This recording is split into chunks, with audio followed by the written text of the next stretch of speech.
I think I'm live. Okay, um, I'll start as usual. We are spiritual beings in a physical body. Our thought creates reality, combined with the emotion behind the thought, creates the reality that is around us. And in a normal world, we are all connected, invisibly, psychically, if you like, but the thoughts are real and they go from one person to another, exactly like the artificial constructed world that we live in, known as the internet. Okay, it's a different it's a different frequency, a different vibration, and a different world. We are natural human beings in an artificial constructed world, if you want to look at it that way. That is the basic truth of it, really. Um, and that's what the conclusion that I came to not very long ago. It's a bit like I'm sitting here now, right? And I hope I'm not boring you. And the sun is coming up, even though there's a light on overhead so you can't see it. I should have turned it off. But it's just coming up. And it should be the beginning of a beautiful day for a human being. It should be the beginning of a beautiful day for a human being. Now, there are two ways of looking at that. For me, it is not a beautiful day.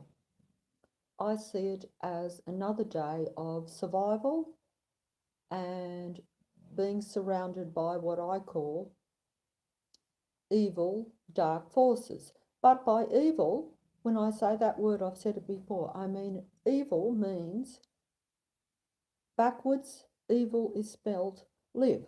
So, as I've said before, evil is not bad, it is just anti life, anti live. And that is the world we live in. We live in an anti live world.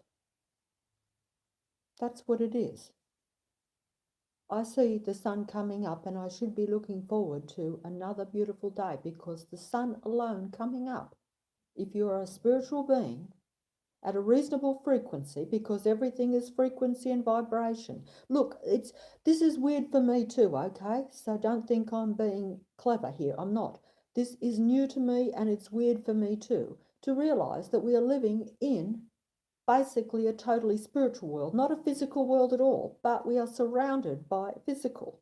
And the physical should enlighten us, should make us feel good, but instead it makes us feel bad and anti live because it is not, even though we are creating it in a funny way, because our thought does contribute to the creation, okay?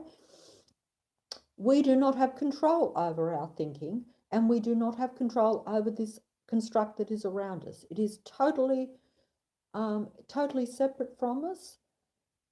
We interact with it, but we believe it to be natural, but it is not natural at all.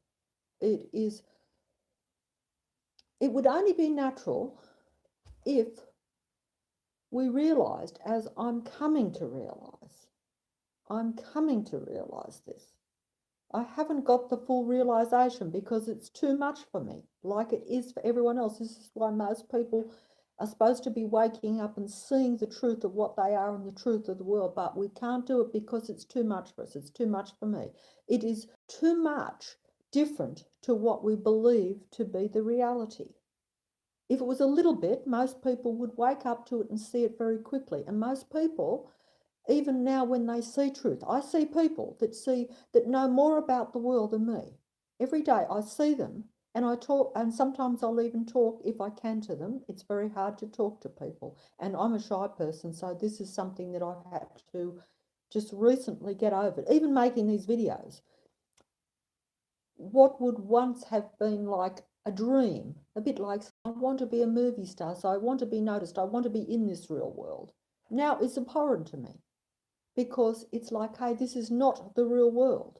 Me talking into this device is not the real world. My only hope and the only reason that I'm actually doing it is because I think there are probably maybe one or two people out there that are real, and that, I know that sounds ridiculous, but the truth is everyone is not the same either. Everyone is not at the same level. Everyone is not human in a way, because if you go too much into the anti-live, which we are all pushed into anyway, into this evil anti-live world, which is like, as I say, it's just not living. It's like not really knowing what we're doing and not living. See, I'm not a religious person either, and yet I'm saying we're spiritual beings. See, this is the strange thing. This is the realization now. Oh, see, once again, it becomes too overwhelming for me, because it's quite simple in a funny kind of way, but because it's simple in the sense, I'll try to go back. I'm sorry if I'm going all over the place again, and I'm probably repeating myself for the people that understand and know more. But that's what I was just saying. Some people know more than me nowadays about what's going on. They actually see the discrepancies between what they think their real world is and the information they're getting. In other words, they are shown on a daily basis in many ways that they are living in an artificial fake world, but they still, unlike me, who's got less information, and I now believe it to and see it clearly everywhere. Because once you open your mind to it, and I say this open without sounding fancy once again, because I see other people doing, this is what gets me actually angry but distressed at the same time. Because I see other people doing videos and they'll be saying, open your mind, as though they're some sort of spiritual guru. I'm not a spiritual guru, neither is anyone else. It's all ridiculous, it's all fake. We are all fake. I would actually prefer to say to everyone right now, I'm a complete fake and everything here is fake, because that would be better than a few people in amongst all this fakery saying they're real or saying it's all true or something like that, when really you can't tell the difference. You cannot tell the difference. I can't tell the difference. I am deceived daily too, even though I know all this. Deceived daily.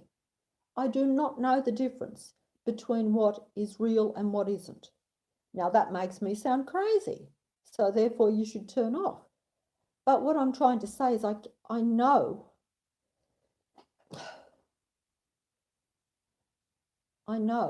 that most of it is fake. And the fake is very authentic, because it's like this, right? And this is what we know anyway. And I'm going off on a tangent away from the original thing. I'm sorry again. But if I was a doll in front of you now, you would know I was fake. If I was a doll that could talk, you would know I was fake. You'd probably see it. But if I was a doll that could talk and didn't look like a doll anymore, looked like I look, for instance, like not quite so perfect and not quite so smooth and not quite so young and pretty, you might say, oh, that's real. Okay? Then, if I start to talk and express like I have done, if I start crying in front of you and start pulling with the emotion, you say, what do you know? She's not a doll. She's not real. She is a human, and she is a real human because she's full of emotion. What I'm trying to say to you is you can't tell the difference these days. Okay? This is how far we have advanced. That's what I'm trying to tell you. You can't tell the difference. I could be a total fake here now. Okay? And really, it would be better if you thought, to be quite frank, it would be better if people listening to me now said everything is fake. She's fake. Every other one that they listen to, no matter what they're saying, no matter how emotional they are, no matter how intellectual they are, no matter how whatever they are, they're all fake. Okay? Because that would do you better good. Because you can't tell the difference. This is what I now realise, okay? And that's the truth. That is the bottom line truth of this world, because it has advanced so far. We have let it advance that far, and we've been unaware of it, as I have. And also we don't know much anyway. Anyway, I've gone off the track. I got upset and gone off the track, but this is just a point I'm making. My honest view is that, and this is just advice, even though most people can't take it and I can't do it myself, but I think you would be better off turning off me, everyone, going as far away from so-called civilization and away from every technological influence. Of course, you can't do it on this planet now anyway. And then you might have, well, I'm pretty sure that if you could do that, human beings would raise their frequency and they would instantly know and see everything. The fact that I can see some of it now, as I've said before, and this just occurred to me, and I do this only by looking at myself, okay? And this is, I think this is what we're really supposed to do, is really look hardly at ourselves, because, and it's very hard to do that. Even I look mostly at other people, mostly at the stuff around me, instead of saying, hey, I've lost track. So the things around, but mostly I'm going to get back on track here. Okay, I've gone off again. I'm so sorry that I'm bad on these videos. I really am. If I didn't get so upset about it, I would have kept on track. Sorry. Look, the title of the thing was, this is where I'm getting back on track. I fulfill the ARCHON prophecy. Now, this is, as I've said before,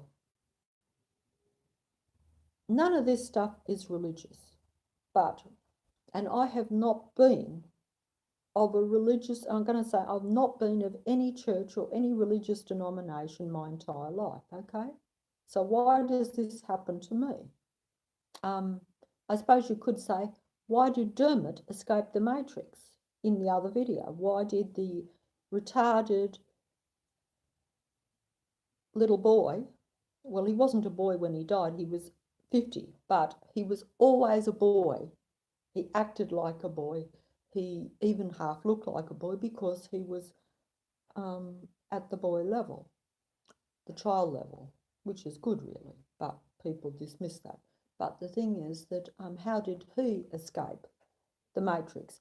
Why is he, in a funny kind of way, if you are religious, he is in heaven now with what you would say, I don't know, what word would you use? You know, what, I don't like to say the word God, because there are many gods, and you can make a God if you want to. Whatever you worship is your God. It doesn't mean that it's necessarily your creator. Some people might believe it is their creator.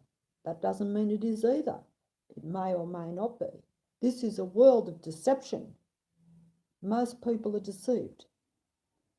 I've been deceived my life, and now I see mass deception everywhere in this fake artificial world. It is, the deception is so great, so intricate, so masterminded, so infiltrated into everything, and the truth meshed with it, which is how it gets accepted as our reality.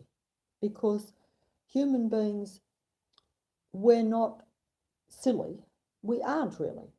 That's why the trick is to put truth in amongst a massive deception, so that the truth, and I could use lots of examples of this. I could use a million examples. I see them all the time now. This is the funny thing, things that I wouldn't have thought of.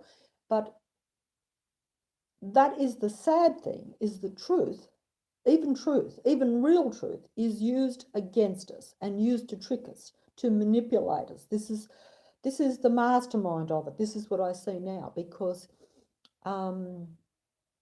like if I'm talking now and I think I'm speaking truth, and I may well be speaking truth as best as I can, and it may even be a reasonably bottom line truth as far as the whole world goes, okay?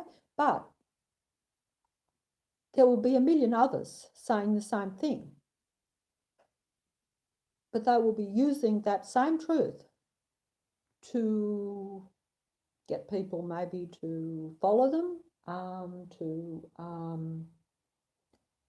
to act certain ways. I'm trying to tell you here and now, you must look to yourself. You are the only important thing. But that doesn't mean that there isn't. The funny thing is, that doesn't mean, this is what I now realise too, that doesn't mean that there isn't something else. But even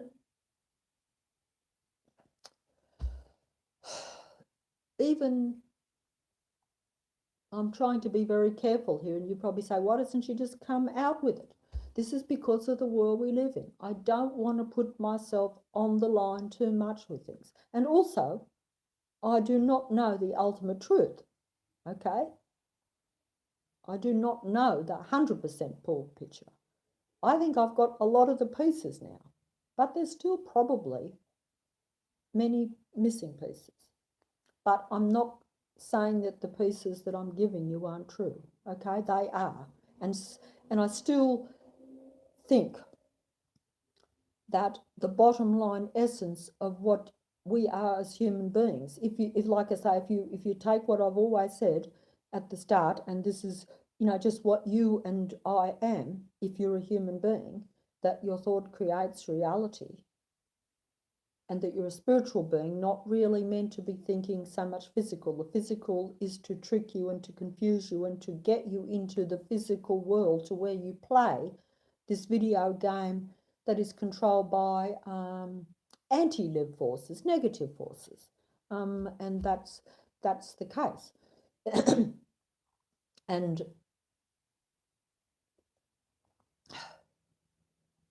I've gone off track again, but I hope that you're picking up some things from it. Those that are more advanced than me, shall we say, in an understanding of the... Look, to be honest, as I said before, I said at the beginning, I was saying before, I've not been of any religious affiliations in my whole life, okay? And even when I started to see, at this late stage, the reality of the world, that's if you could say it is a reality, because actually it should be ever changing. It's not really a stable reality. That's the thing, because if our input and our vibration and our kind of thinking and feeling actually has an effect on the world, it should be changing all the time. The reason it's not changing so much and is staying so much in the negative realm is, is because of the outside influences, because we are not living in our own natural world anymore, okay?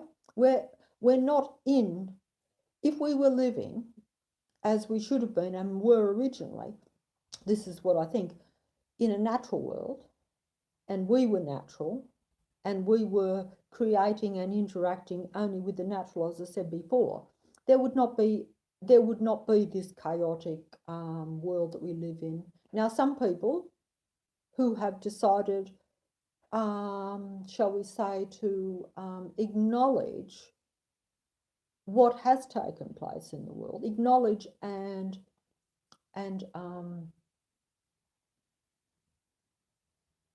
I acknowledge it, I accept it, but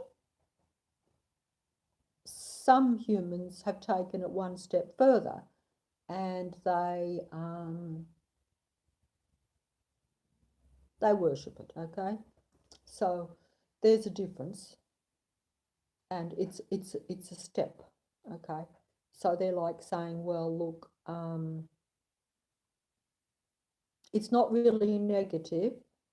It is It's the God, and it is, because the God, whether you want to say the powers that be, who believe certain things, who worship certain, if you only go, like I said, from the powers that be, by that I mean human beings like me that worship a certain God and they control the world, it's the same thing. The God is still controlling the world because they worship the God, whether it's real or not, whether it's genuine or not, whether it's negative or positive, doesn't matter. They worship it, they believe, they follow its instructions, they do what it tells them. They do it without thinking, without compromise, and without question. Without question. They believe that it will better them. They believe it will give them eternal life, power on this world. And it does give them power in this world because it gives them influence and it gives them money and it gives them all the material things. The eternal life, who knows? I cannot speak for that. If it is an eternal life, I personally would doubt the eternal life, okay? Because as I've already said, real human beings are spiritual beings, so if that be the case, they should already be eternal. But because we have been pushed into the physical to such an extent, most people see themselves as living a short lifespan, their body deteriorates. That is all part of the matrix too, to make you dislike your body, to see it as inferior and to see it as a burden. And because it is deliberately plagued with the matrix, which is poison, which is negative. It infiltrates with negative energy, negative physical stuff that goes into the body, makes the body sick, makes the body less than what it should be. So therefore you dislike the body and the body becomes something that you would prefer a new body or whatever. And this is how it works on the mind of people. And this is what has happened, I think, to the people who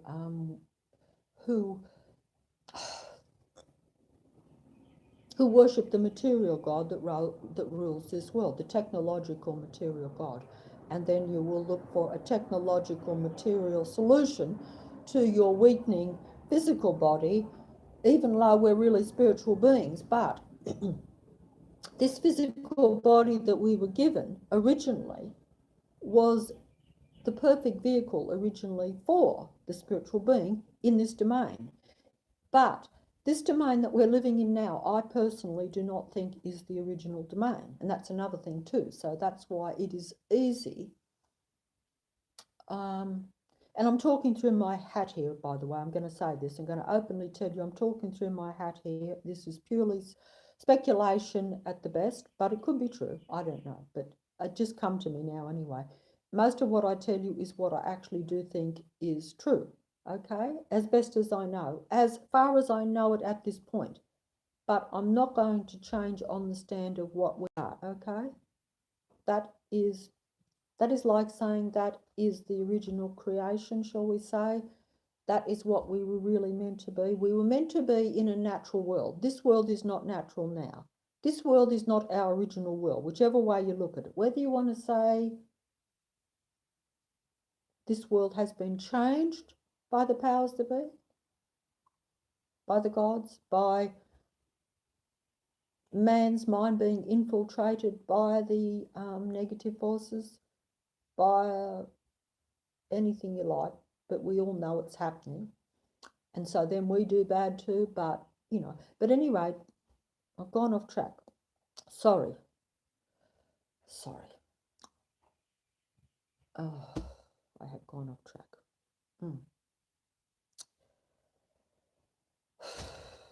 Okay.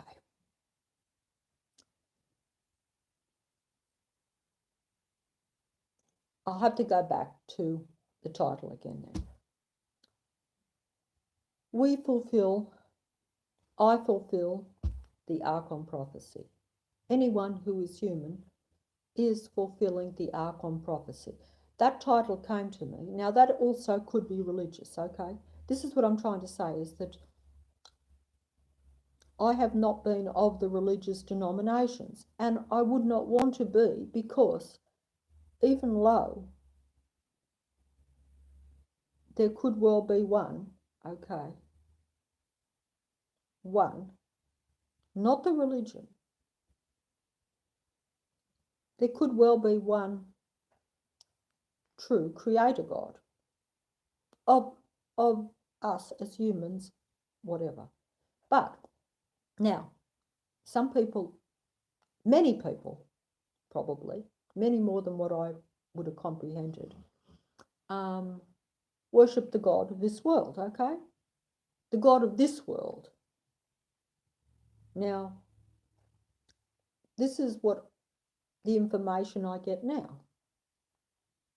Now, they believe that the God of this world is a duality God, which it appears to be, and is of all denominations, shall we say, and certainly is. And the duality, the insanity, the left, right, the black, white, the right, wrong, the good, bad, very much this world, and that is the God entity, as I've said before. It's very hard to explain. It's simple in a way, and yet it's also mind-boggling and complicated. But that is because the God himself is mind-bogglingly complicated and mind-bogglingly duality and mind-bogglingly chaotic, unstable,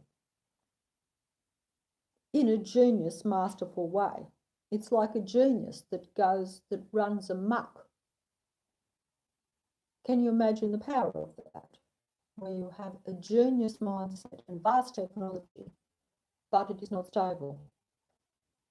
And this is the world we live in, and this is the God entity that most people worship and most people acknowledge to be their creator. And this is why they are prepared to emulate their creator, shall we say. Because God created in his image. This is the word we have been given. Okay.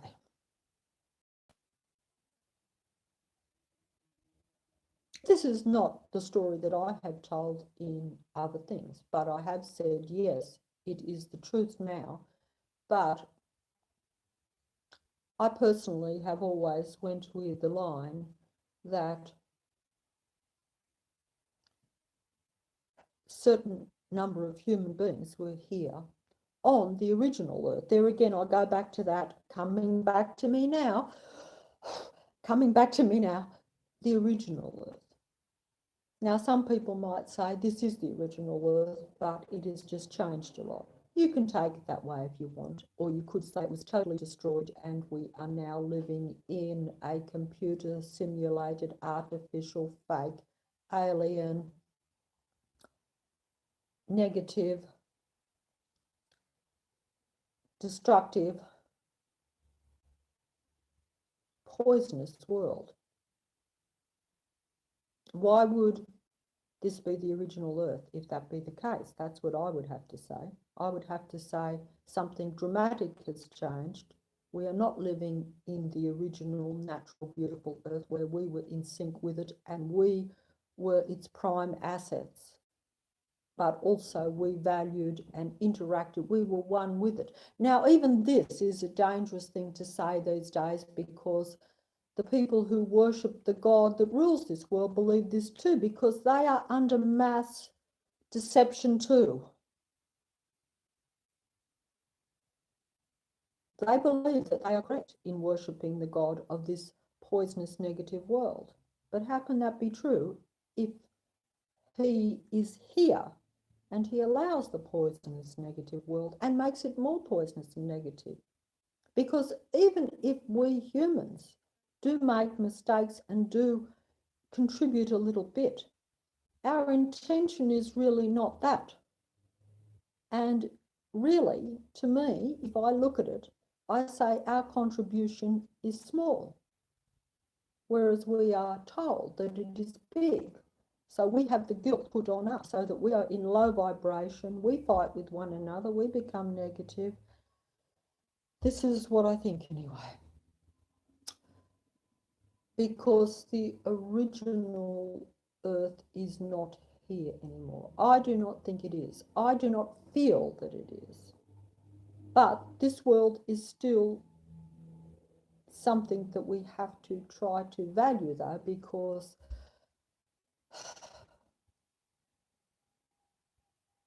And I'm sounding religious here, but I've said before, no religion. None of these religions of the world, because they are the religion of the God entity and the people who believe in that. Okay? They are not, they're different to what we think. They're all negative religions, if you really look at them. They say one thing, they do another. And also they're changing all the time. If something is the word and it is the truth, it should be stable. It should stay the same. You can't have, I'm getting angry here now because I don't even believe in the religions and I'm not religion, but it only makes me upset in the sense that if I was, say, of a certain religion, right, and I followed that religion all my life, and then I go to church and one day the preacher or the minister or the evangelist or the prophet or whatever you want to call these people that stand in the pulpit and tell you what the religion is, despite the fact that it's supposed to come from a word of a God, okay? That then they'll say, hey, what do you know? We are now going to change that word. Thank you. Thank you. If I can keep going. Yeah, and I'm going to church and I believe in that religion. And it's supposed to come from a written word, something that should never change because supposedly it's given by a God. Well, now I'm looking at the world, and if I'm wrong, correct me, because like I say, I don't follow religions, I don't even understand most of them. How can you then have your minister say to you, look, what is written in our word and what was our religion for a long, long time, we are now going to join the fashion of the time, because that's really, in a way, because that must be what it is, because how can you change your God's written law, words, and actually change his laws? Because that's what I see happening in the world. If you look at the religions, either that or, like I said, I've been thrown into a different world and I don't even follow these things because, like, I'm not going to use examples because it becomes too, I feel like I'm being the, what's the word? The protagonist. And, or is that the word, you know, like in a movie where, which actually, if I'm making a video, I suppose I am, but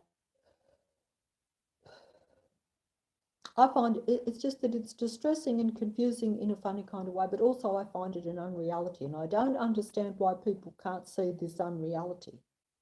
Because I'm not religious, but I would say if you are a religious person and you're following your religion and you have followed it, whatever it may be, particularly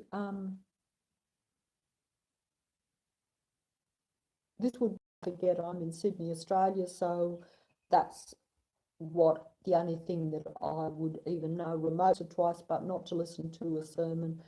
That's the truth. But that's not, that wasn't even by choice. That's just because my family did not, you know, did not allow us to go into church. Not because they had anything against it. That was just their, they just didn't like us to go anywhere.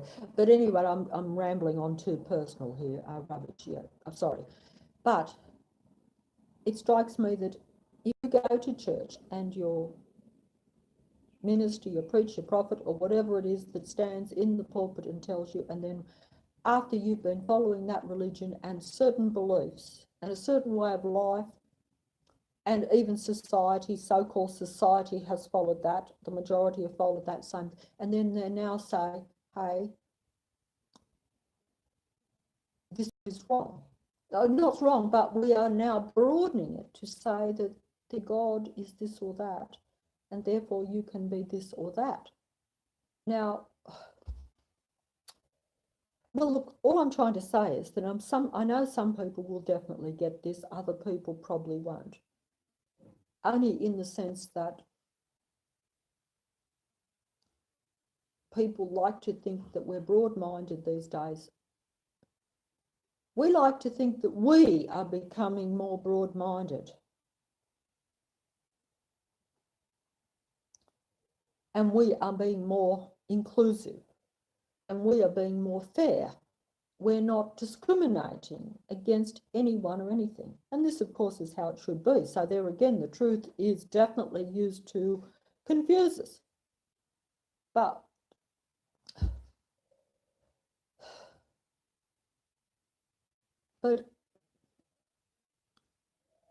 are we being that, or are we just being told, indoctrinated, because it changed their very words and their very beliefs almost, and certainly their way of how humans should act in this world, shall we say. Oh, I could use examples. It's quite simple, really. I don't want to use examples because I don't want people to think that I am saying that something is right or wrong. Because these have been my beliefs for a lifetime. In the sense that I've always thought, yeah, it doesn't matter. We should be more liberal. We should be more broad-minded. We shouldn't expect everyone to be the same. Believe you me, no one is the same. But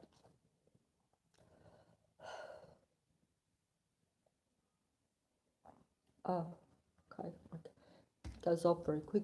Look, yeah,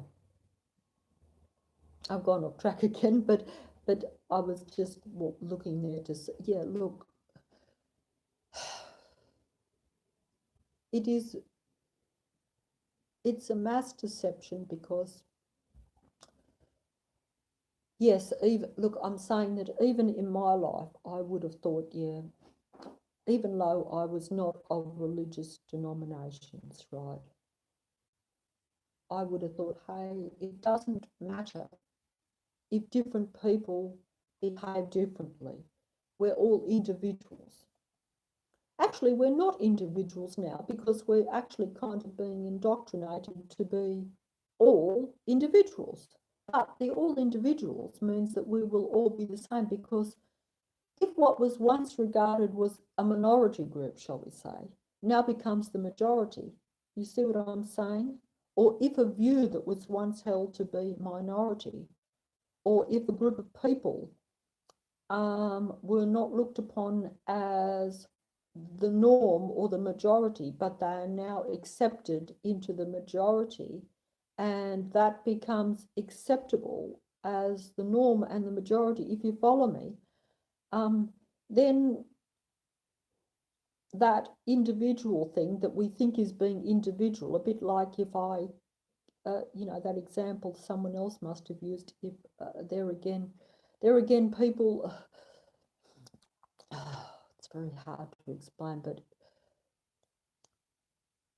it's like if I'm the only one, or in a minority that wears a particular color or something, or acts a certain way, or doesn't fit in with being the normal.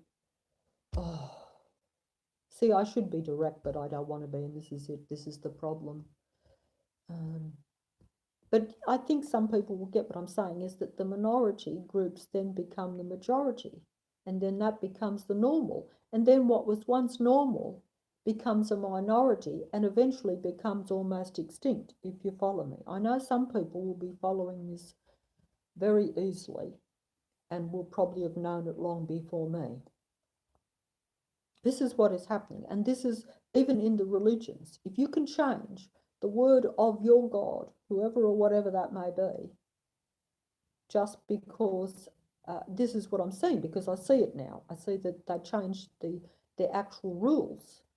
Now, I think that is a strange world, and also it's a contradictory world, and it just points more to what I've said all along. We're living in a fake world where you cannot believe anything, because if your very religions and your very gods that you worship can change it, now can change their very laws and their very rules of the written word, which is supposed to be like the God's word, how can a human being, how can even a priest or a minister or a evangelist or any of these people that I see changing the very word that they're supposed to be upholding? And this is what you see happening, and this is what does happen.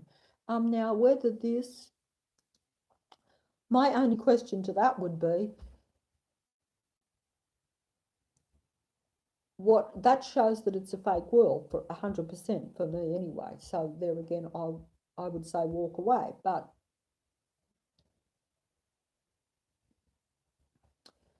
you would have to then say, is this a gradual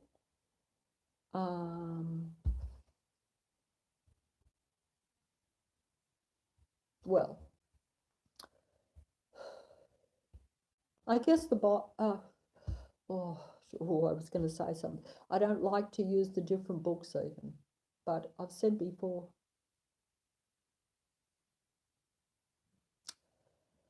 see,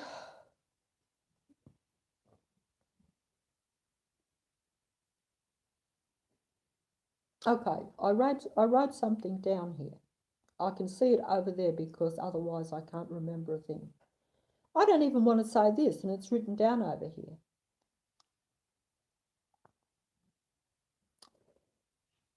I don't like to use particular people's names, even though I have done it in other videos. I don't like to because this world is changing so vastly. I mean, you'll notice that I've said that this world is ruled by either humans that worship a certain god, which is now infiltrating our world and has taken over the entire world, but it is a god only of this world, only of the material world, okay? That's how I see it, and that is true. And I think even the worshippers would probably acknowledge that, even though this world is a world really that is not real at all, and it's really all spiritual.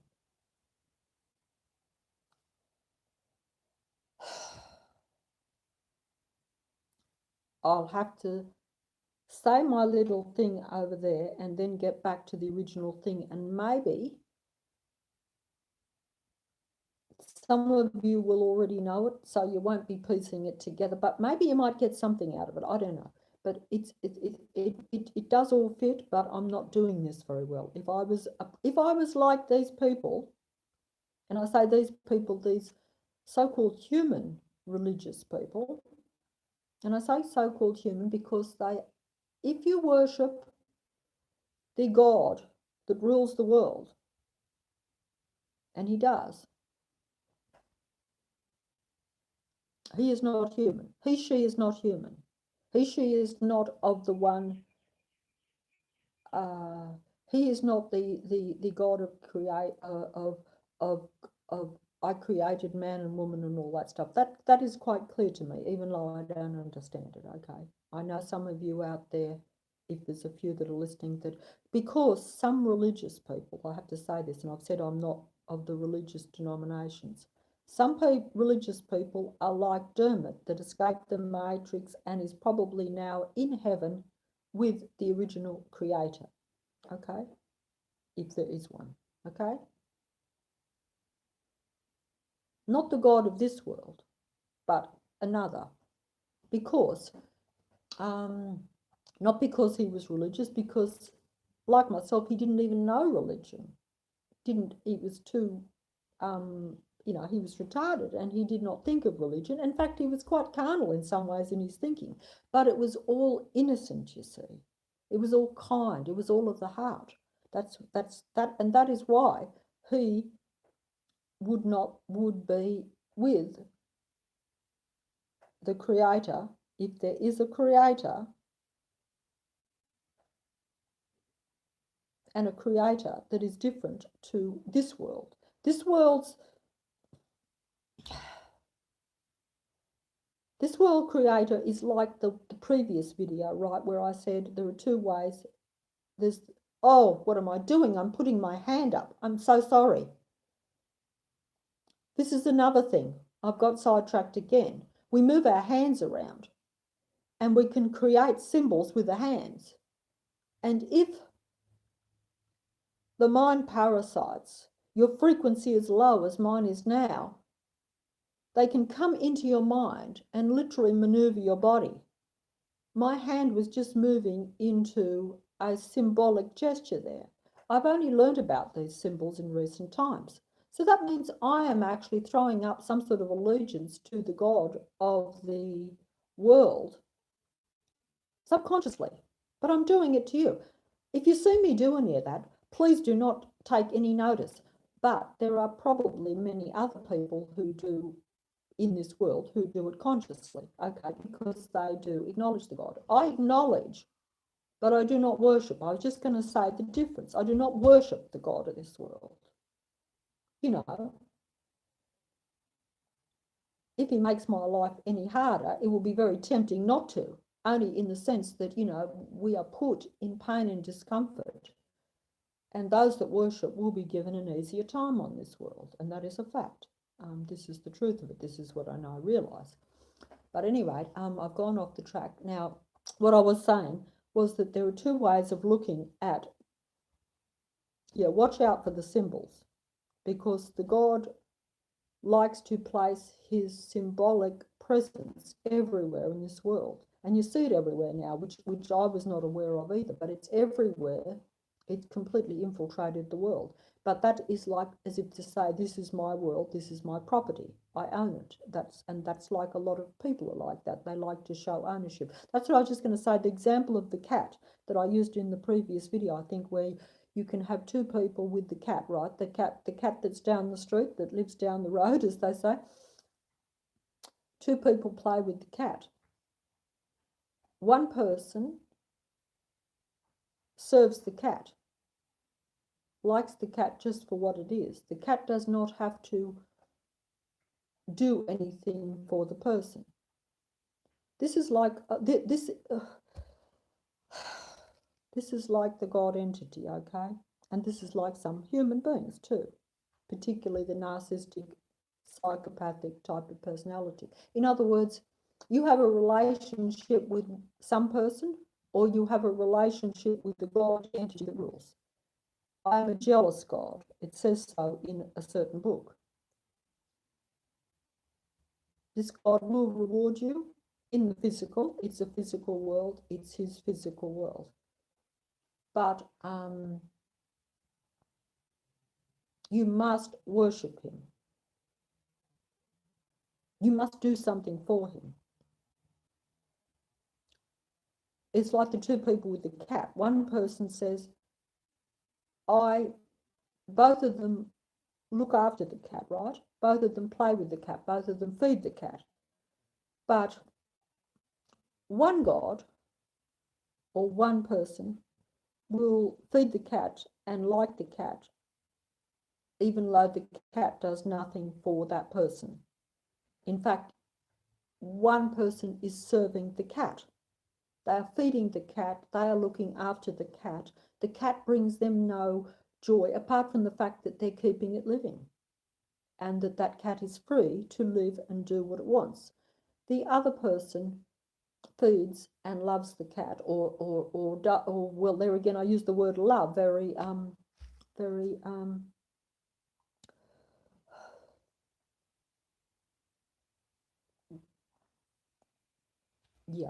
yeah, that's right, 100% ARCHON ruled world, that's right, and rules everything and anything. 100%, that's true, 100% true, no doubt. But anyway, what I was trying to get to is that one person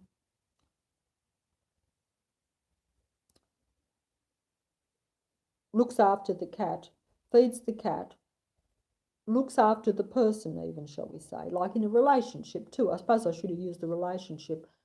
And that person is free, and they love that person because they are free and because they're because they are a person. That person does not have to clean their boots, shall we say, or bow down to them. The God of the world is like the other person that has the relationship and feeds the cat.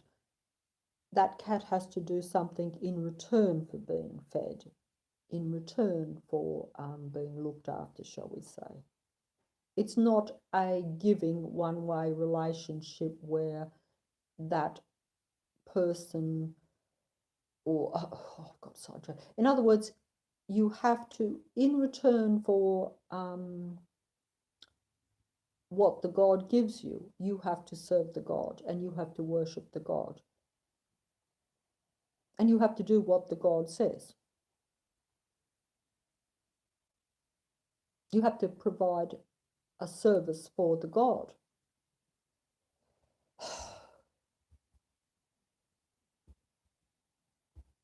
A service for the God.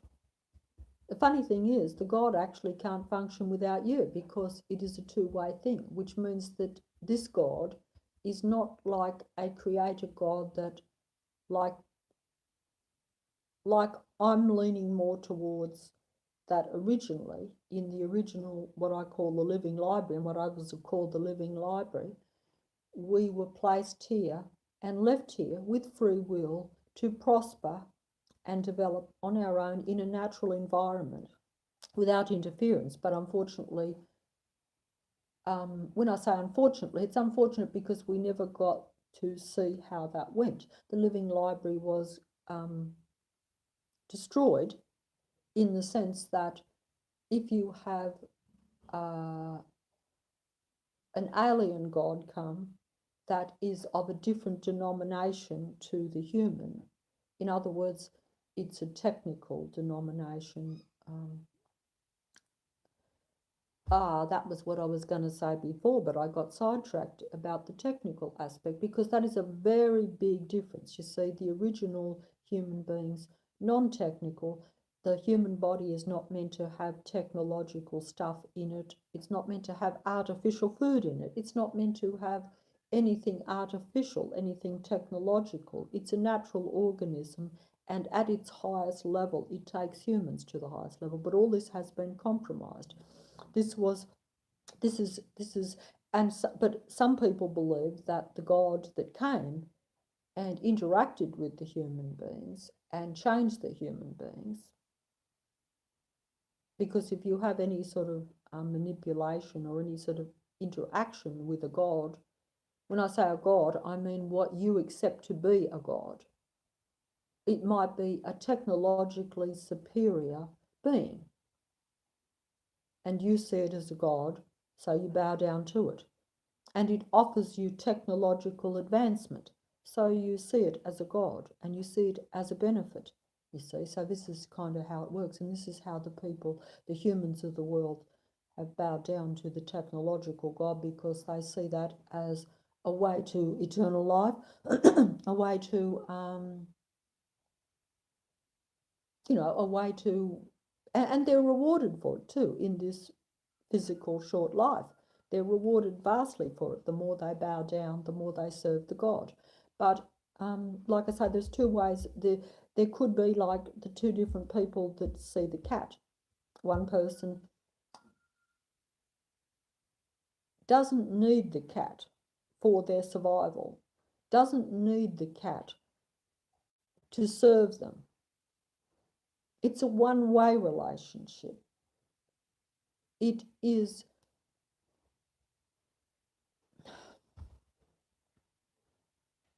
I'm going to go off track again. Okay, I heard this, right? And I think this makes sense to me, and it fits in with everything else. Now we're going to go to fallen angels, okay?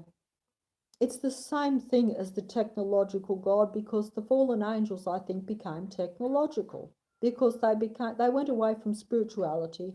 They became technologically, they advanced that. They became physical, more and more artificial, more and more tin as opposed to organic,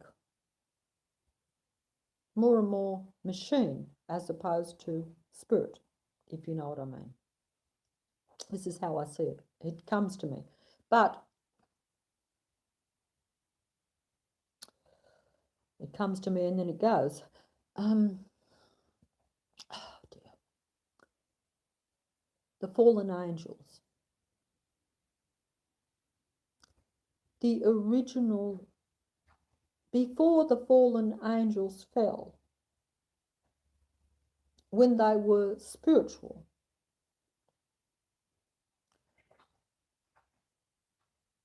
they were supposed to serve the humans.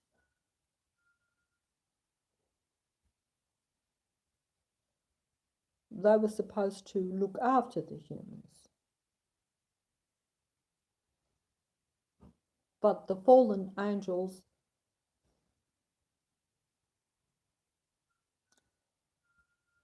because they started to fall in some way, because something came into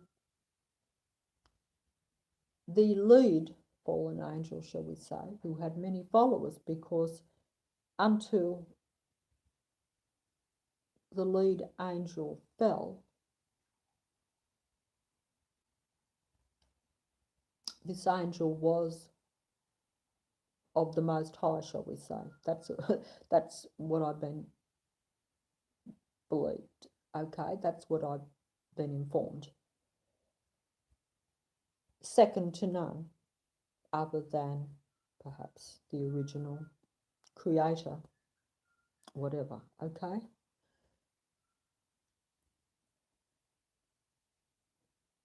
You know, and because this being was so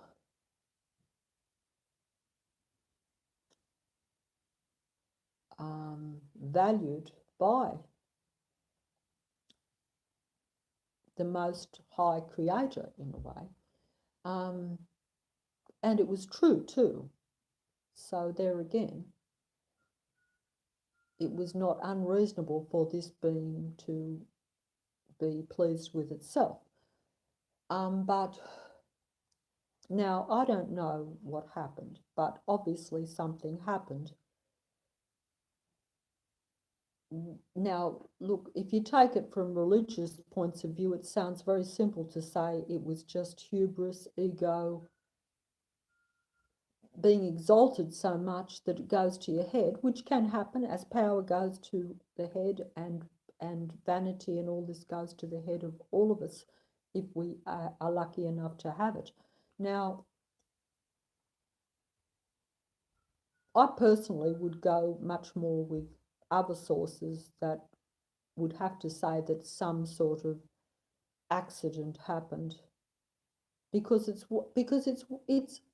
reasonable to be vain, or to even not vain, but to be pleased with yourself if the Almighty Himself, shall we say, or herself, or the Most High. I say the Most High. I got that from someone else, but it just simply means whatever. If you want to take it from something that what is the great, the full creator, shall we say, the one that would have even created the Most High fallen angel. I'm assuming this, okay? Because I don't fully understand it all, okay? I know what we are and what we were meant to do, as far as I know, but because I am like everyone else, confined in this matrix, and even more than some people, because some people can go, I believe, out of body and all this sort of stuff, and actually see things and see the other realms a bit and stuff like this. I'm not one of these people at all. I'm more in this physical world than most. And that's why it's very hard for me to extend myself. And I'm only extending myself because I see it as a stark reality now. So believe you me, this is nothing. It's not mystical at all. It's based on fact, as far as I'm concerned. Everything that I'm piecing together, shall we say? But at any rate, the fallen angel would have,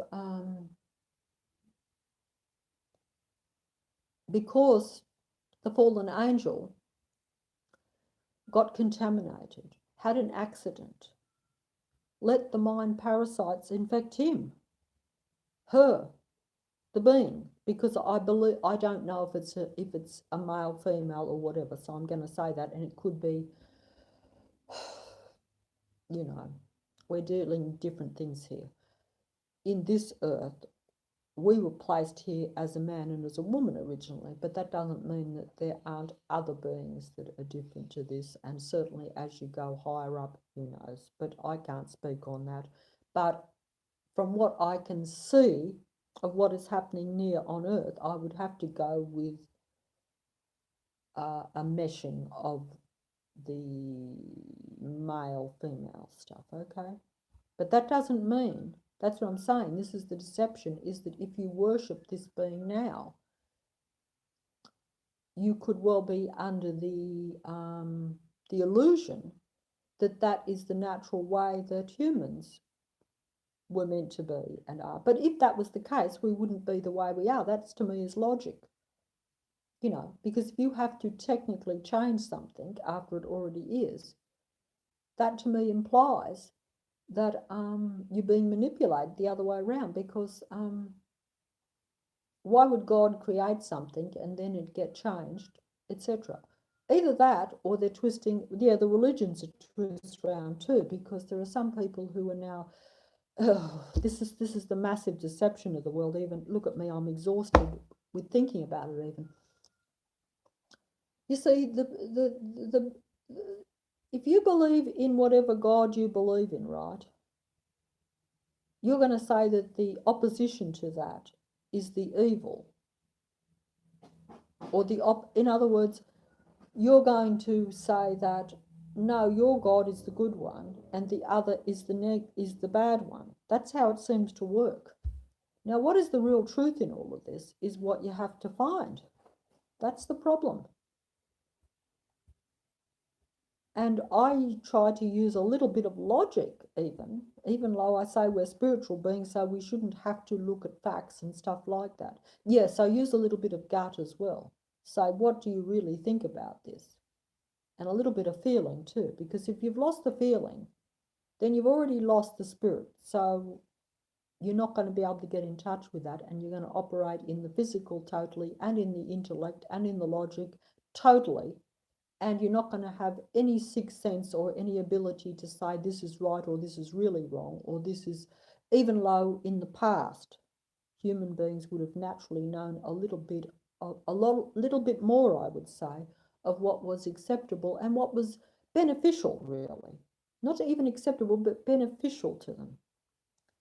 Now I think we're being indoctrinated, and I say indoctrinated because it is like a brainwashing in a way, to where we are actually believing that what is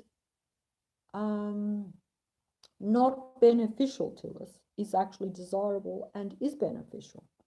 That's the trick of it. That's what I'm saying, because things that we would have thought were not beneficial even 50 years ago, we are now seeing as highly desirable, the way of the future. And we are incorporating it into our daily lives, whereas we wouldn't have even thought to then, because we'd have said, hey, that is an obvious negative to our survival even, you know, but we're not seeing that now at all.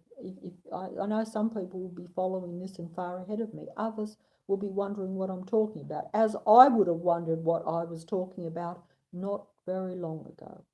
But anyway, get back to the fallen angel thing, if I can. I've gone way off track.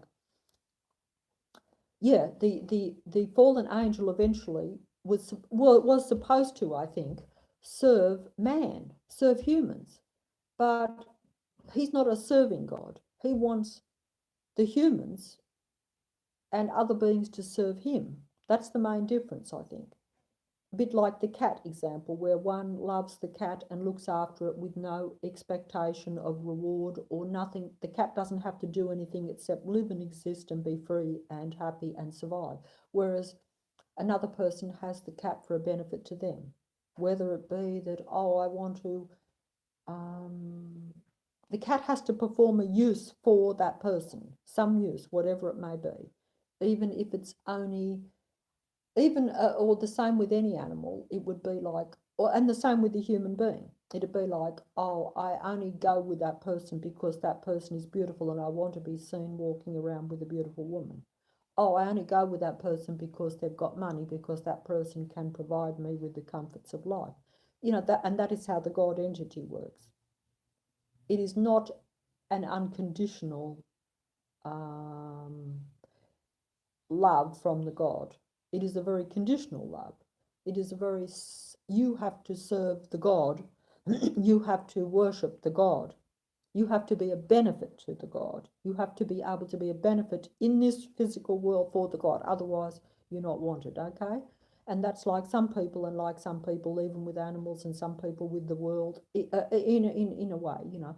But this God was supposed to serve, the angel was supposed to serve, evidently from what the information I got, was supposed to serve and look after humans. But the angel did not want to look after the humans, because he was like, I am second to the Most High, and I am worshipped, which was, and therefore I should not have to serve what it considered to be. And I say it because, like I say, I don't know the denomination, and you have to be careful these days.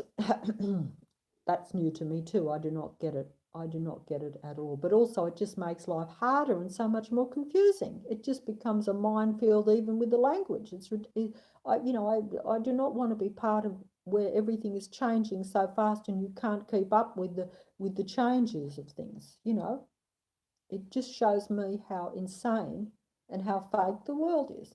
You know, that's really all I can say about that. But, and I'm sorry because I don't like to say it, but you know, we need to bring back some sanity, some stability, and some level ground, not to where we can just change everything in the blink of an eye. And people are confused then too. It just makes, particularly younger people, I mean, it drives me insane, but you know, it must even drive younger people insane, because you know, maybe they're a bit more used to it. But the thing is that it's not right. It's not right to do that. It creates a splitting of the mind, which is like the God entity and like the world. It is this world represents its creator. When I say its creator, I mean its creator as it is now, because the God entity uses humans to create the world that it wants to live in, or it wants to interact with, it wants to control, it wants to maneuver this video game. It's its game. It's its game, and it wants to have full control over the game, and it does, 100%. But 100% in ways that down from the, as I've said before, it's much more because the God entity knows that humans are really spiritual and that it's basically a spiritual domain, but it is created to be more physical. Basically, it's a mind manipulation, okay? Because, as I've said before, if we create with our thinking and our feeling, but our mind is manipulated by external forces, which are manipulated by a technological entity, or even humans that worship a technological entity, God, whatever name, a fallen angel who has become technological, shall we say, you know, then, you know, figure it out where he knows that we're spiritual. He knows how things operate, that it's really a totally spiritual domain, but he uses the physical and the technological and that illusion that that's all we are and that's all the world really is, to keep us playing in this fake material game, unawares that we're creating negativity. Now, anyway, I went on fairly long here. As I said, we have to serve this God. It's different that way. Now, there's none of this unconditional, there's no unconditional love with the God entity that rules this world. Even the people that worship him probably realize this, but they're like, hey, we don't mind, because it's not unconditional love. There are conditions to it. The condition is we serve you, we perform benefits for you, we elect and try to,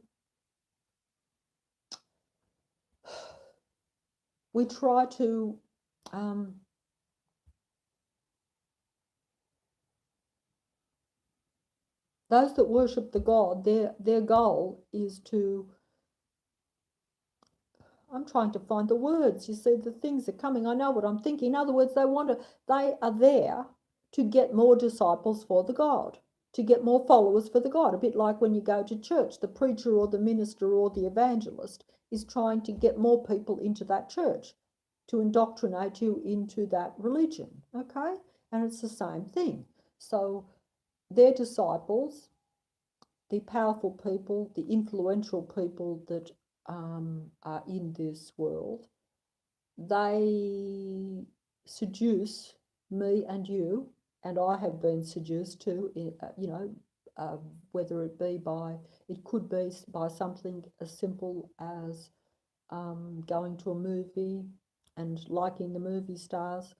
These are the people, humans, so-called humans, they worship the God entity because the God entity only has his own followers. Well, naturally, the God entity only rewards his own. So he's only going to have his own followers in positions where they have influence and the ability to bring in more disciples and more followers, and also to, he will reward them the most because they are serving him and worshipping him and following his instructions and creating the world that he wants and creating and making humans like him or her or the God entity. See, I'm talking so fast now that I'm saying the wrong things. Sorry about that. But do you follow what I'm saying? I could say this could be a Luciferian type thing. Okay, so I'm going to go out on a limb. Of course it is, but that's just a word, but the fallen angel was called Lucifer. Okay, so it's a Luciferian type thing. Okay. And it's a Luciferian type religion. But at any rate, I'll go back to what the original title was because this is the most important thing instead of transgressing and going all over the place. And I'm sorry. I hope you can hear me. I hope this is coming across.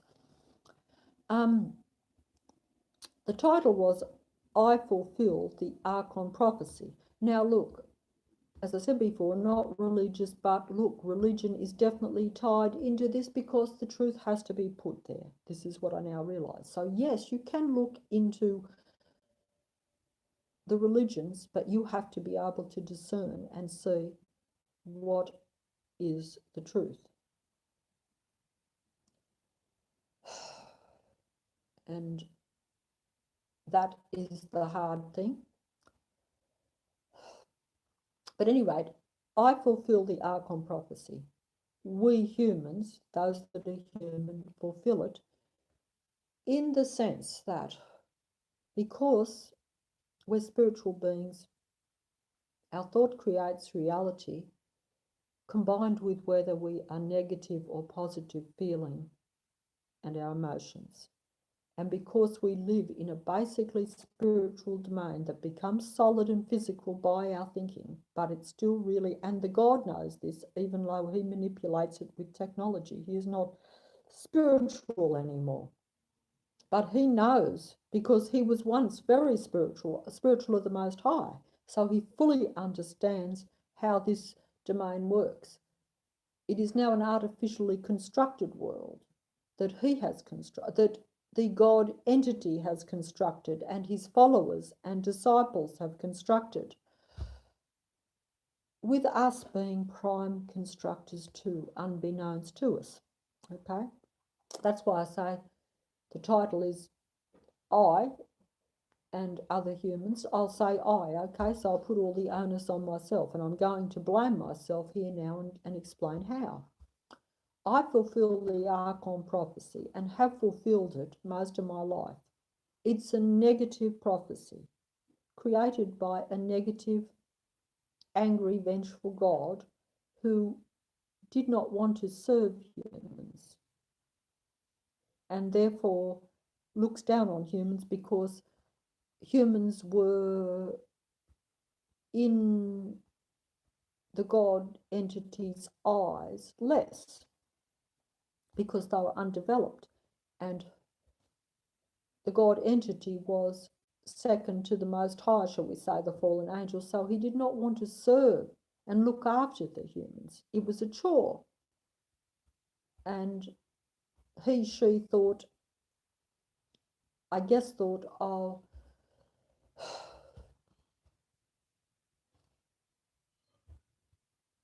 that it was like a belittlement to the god, maybe. I don't know. I'm trying to understand it, because I can't get into the mind of a deity, a god, a demigod, whatever you like. I suppose I should say a demigod, but it's not a demigod on this earth anymore, or on this world, because if the vast majority of people worship that demigod, it is the only god of this world. Okay, so it is a full god of this world. But there are other worlds, obviously. There would be other realms, whatever. So, that would have to be. So, but that's another thing. That's not something that I can talk about or go into. But anyway, I've made that point. But I fulfilled the ARCHON prophecy because it's kind of like this, right? All my life, right? You're unaware that you're a spiritual being, as I was, and you're unaware of how important you are in that respect, because you're unaware that your every action sends out positive or negative vibrations, okay? And you're in a funny kind of way, you are aware, as I was, consciously aware, but kind of unconscious as well. But when you make a bad decision, you make a selfish decision. Usually it's a selfish decision, and usually it hurts someone else. I've done this all my life with people that were significant to me, and people that I should have loved, instead of loving or liking, be narcissistic, psychopathic, people that I would have been attracted to because they impress more, because they're phony, and because they appear to have more going for them. Because if someone says they're brilliant, you if you're foolish, will believe it.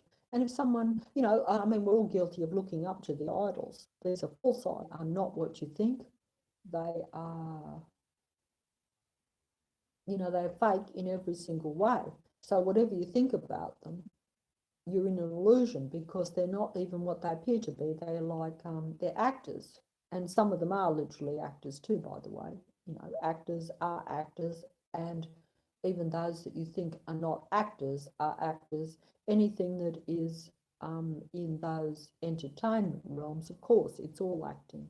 And we're already in a fake world, to where what we think is real is fake. So naturally, what we assume to be fake, because we assume Hollywood is fake. I always knew it was fake, glamorous and all that sort of stuff.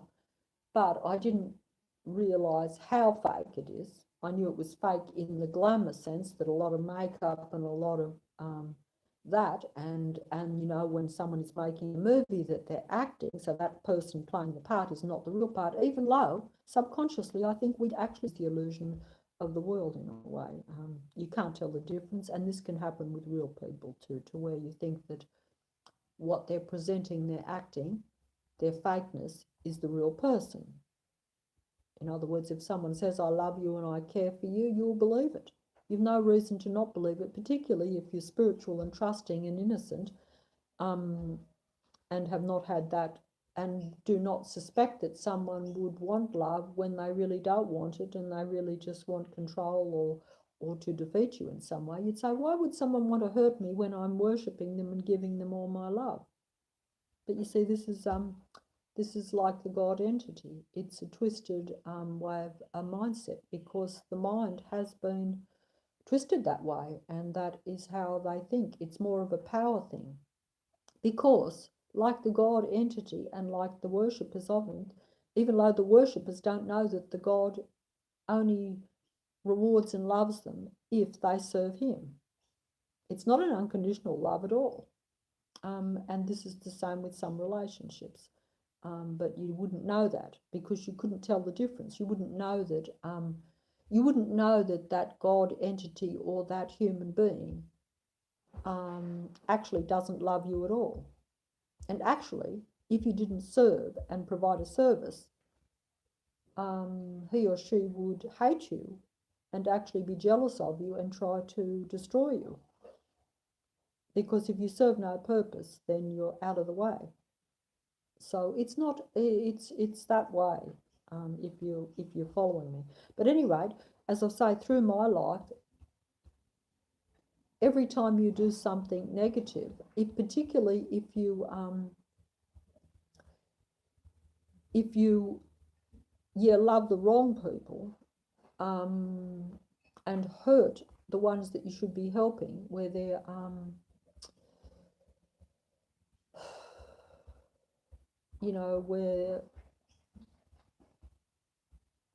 where you hurt the ones that you should really be helping, and you take an easy way out, sort of thing.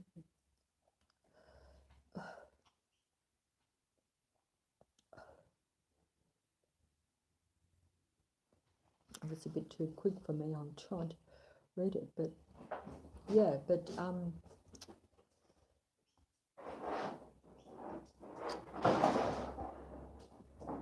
what I'm saying is a lot of us, including myself, have fulfilled the ARCHON prophecy unintentionally, because each human being does actually have more power in a way than what we realise, because we don't know. Sorry about that. Yes, that is ARCHON.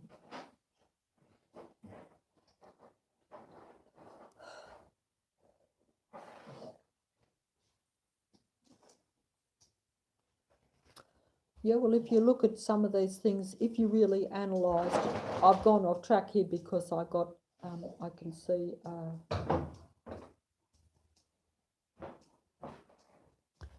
some people are way ahead of me. I have to admit, some of the things that the comments I get, they've obviously looked into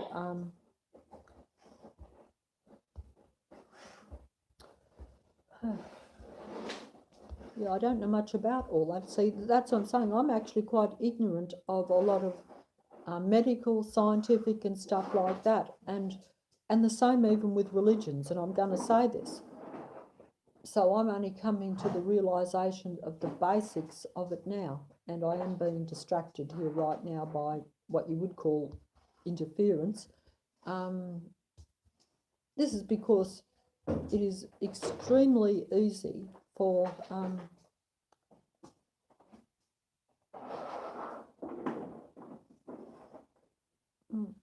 let's see. This, I mean, I get little messages here, and it's a bit hard for me to naturally focus totally on them. But essentially, I can see that some people do understand that there is connections between people, and that there is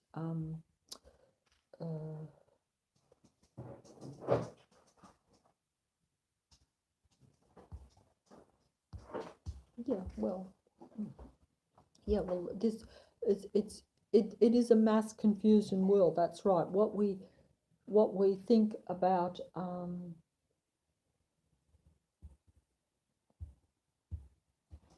look, this is what I'm now coming to realise.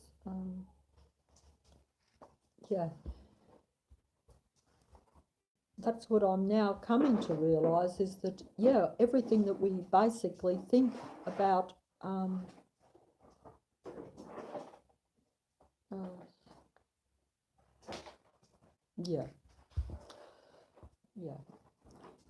basically, so much of what we think about everything, from medical through the world we're now going into, that's right, where everything is merging, and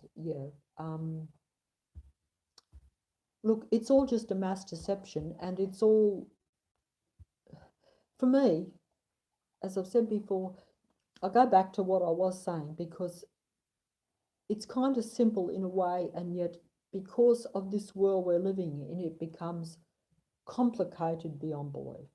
Because there are so many things thrown at us, because there is so much physical stuff thrown at us. And it's all negative. You know, it is all negative. There is very little positive in this world at the moment. And I hate to say it because that in itself, like if in other words, if I was like Dermot, the mentally retarded young boy that I now say is out of the matrix or whatever, to where you don't think about that, to where you're not even aware of it, you're actually better off because you are transcending, if that is the right word, and I don't like to use that word there again, but you are, um,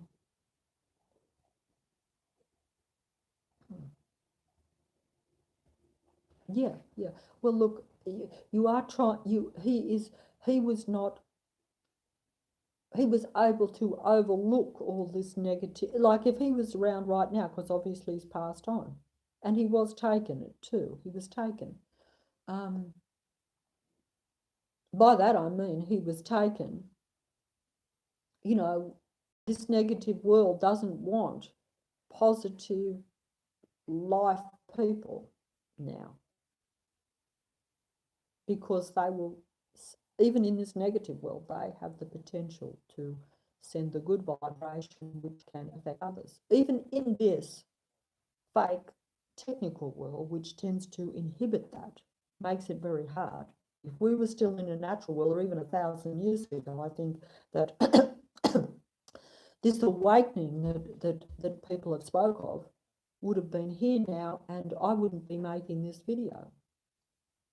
You know, wouldn't be necessary. I wouldn't even have to think about it, and I wouldn't be, and that's what was supposed to happen. But that's why everything is coming down, because that is to stop that from happening, and it is being reasonably successful, and it's being successful for a lot of reasons, which I now realise, which is disturbing to say the least, because I'm 100% sure about this, but I do know this, that not everyone in this world at the moment is the same. They never have been the same, evidently, but if you go back far enough, I'm not sure how far it was, still in the ARCHON kind of world, still with the same forces around, but they were all natural human beings. They were mainly manipulated by circumstances, set up circumstances, and I'm guessing by the environment, you know, and yes, mind control too, in the sense that if they could set up certain circumstances, then obviously they could set up a certain mindset, and then, you know, you'd be influenced by other people if they say, oh, you should do this or that, you know what I mean, like maybe to go and fight someone or something like this. That's how it's always worked, but you still essentially were a human being, so you're still and human beings were much more on a more what I'm trying to say is that most humans probably were fairly feeling, fairly emotional, and they were doing all this stuff, still sending out the vibration and still creating, but unaware of it. We've always been unaware of it, except maybe some. Maybe some. Everyone is meant to be aware of it now. That was what the awakening was supposed to be. Instead, life, because I have been fulfilling the ARCHON prophecy.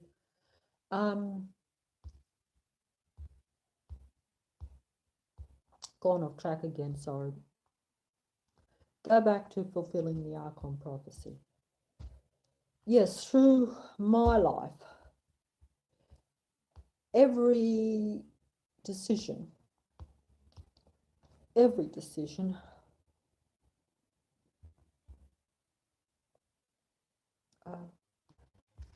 every decision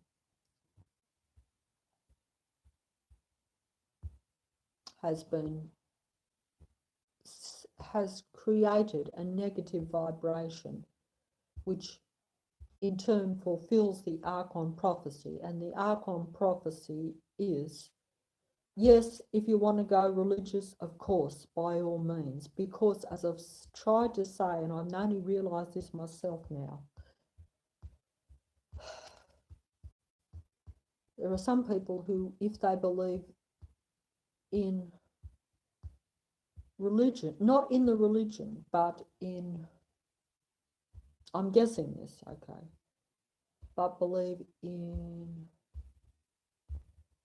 the true word, shall we, or at least, as I say, we're spiritual beings anyway, so we're here in human form, a higher spiritual human being, perhaps shall we say, without mentioning names, and believe just in that word and in that kind of truth,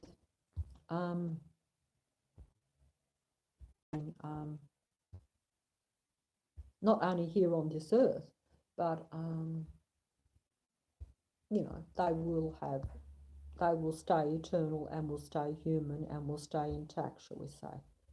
Other people will not. And that's what's happened, is that people have become less human, okay? Even humans have become psychopathic, narcissistic, and this is less human in the sense that the feelings are eliminated. It's all about self. That's like the God entity and like the person that has the cat or the relationship. It's not unconditional love.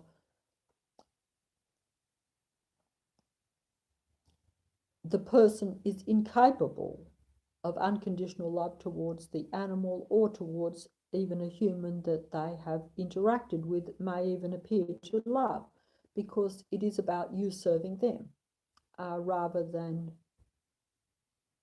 you know, you being a human being that they love and respect and gain something from. At an emotional level or even at a psychological level, it's only about what they gain for themselves. They're not interested in sharing. Whereas, you know, I would think that in a healthy relationship, it's like the two sexes. It's meant to merge to where you come together and exchange ideas, exchange love, exchange to where you both expand. But the God entity and the narcissistic psychopathic person does not do that. They are only interested in taking something from you, but they're not interested in you expanding. They're not really interested in you as what you are as a human being. Your feelings do not mean anything. They're irrelevant.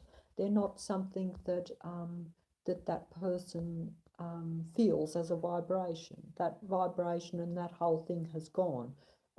If you follow me, you know, that's part of the condition, and that. But what I'm saying is that is how a large amount of the human race is now, and this is due, unfortunately, to people even like myself who, through a lifetime, have done negative things to other human beings. In other words, every time. The main thing is, and this is what I say now, is how you bring up your children. Now, how you're going to bring up children to be spiritual human beings in this world, I do not know. Because if it was hard and we have created our offspring to be narcissistic and psychopathic in the generations before, to where it is now the majority of the human race, what is left of the human race,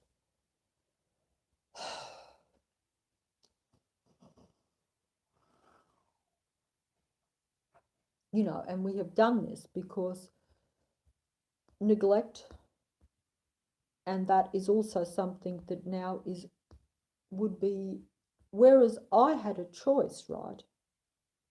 I personally had a choice in my life because I was of the generation before, to where I could have literally made better decisions. I could have made life-affirming decisions for myself and for other people, because there was more freedom then. Now, there's not even going to be a choice. But my choices have created the generation now that has no choice.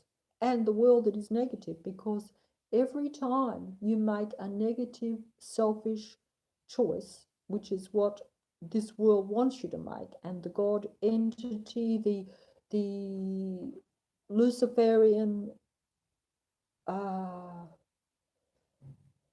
doctrine even tends to push that. I don't understand it all, but you only have to see the world to realise that that's the case. Now,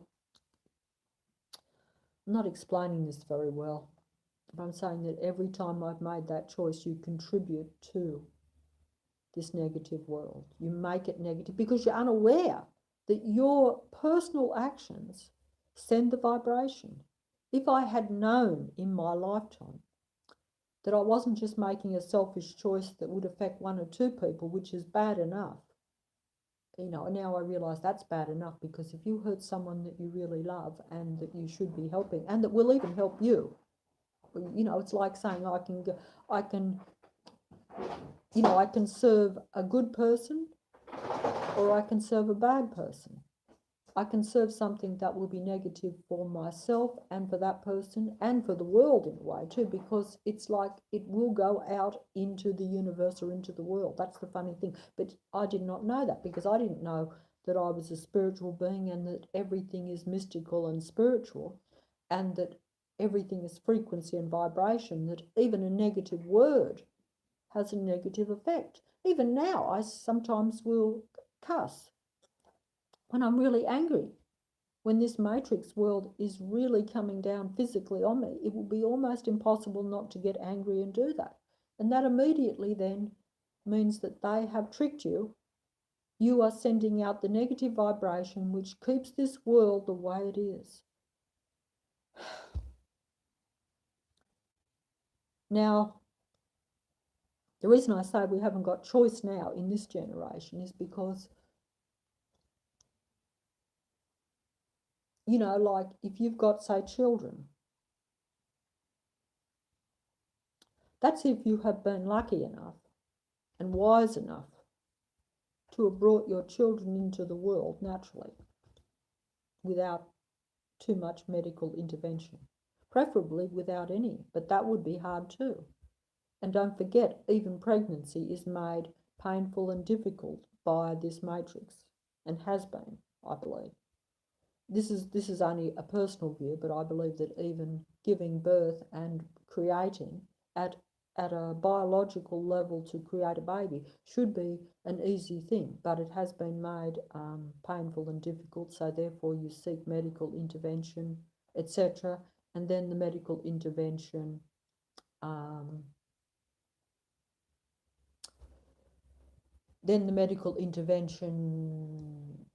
can manipulate and change the spiritual baby. But if, and I say this, and I've said this in another video, but if a baby is conceived naturally, by that I mean like male-woman conception, because that is the only natural way. Everything else is, well, it's common sense. Everything else is a technical or a medical or a technological intervention. Anything technological is negative to the spiritual being. It was not meant to be. It lessens. It won't kill necessarily, and I'll say that honestly, but it is a lessening. It's something that should be avoided, in my view anyway. But how you will avoid that now, I do not know. So, I'm contradicting myself here, and I've gone off the track, and I should have kept on myself on my negativity, how I've helped to create the ARCHON prophecy, which is, the ARCHON prophecy is a negative prophecy which is designed to take the human race down, because the ARCHON God prophecy does not like the spiritual human being, because the spiritual human being probably will not serve the God as well. It could, but it also,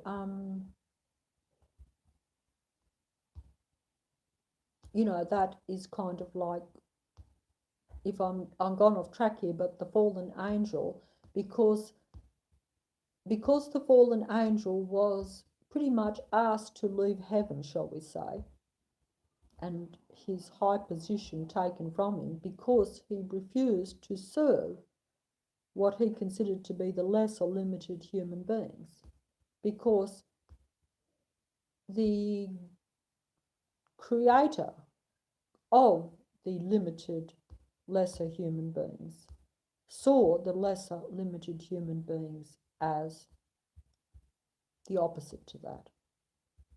He saw them as being seeds of the Most High and as seeds that would be everything. And the fallen angel did not want to water those seeds because the fallen angel did not want the seeds to become greater than the fallen angel. He unfortunately, she unfortunately, it unfortunately, this being unfortunately, instead of watering those human seeds and seeing them as something like feeding the cat, serving the other human being, and seeing it as a benefit to him, herself, itself, saw it as a threat to its position of high, became confused, became disorientated, and became jealous and angry. And because of all this, and because it became then a different mindset, it was not suitable to stay in heaven because it had many followers, because it was admired up to this point. I suppose a good example of this, and I've gone off track again, would be like what's happened with me in my life, right? I have admired and really looked up to many people, famous people, shall we say, well-known people that others have admired too, that have had followings, have adulated these people.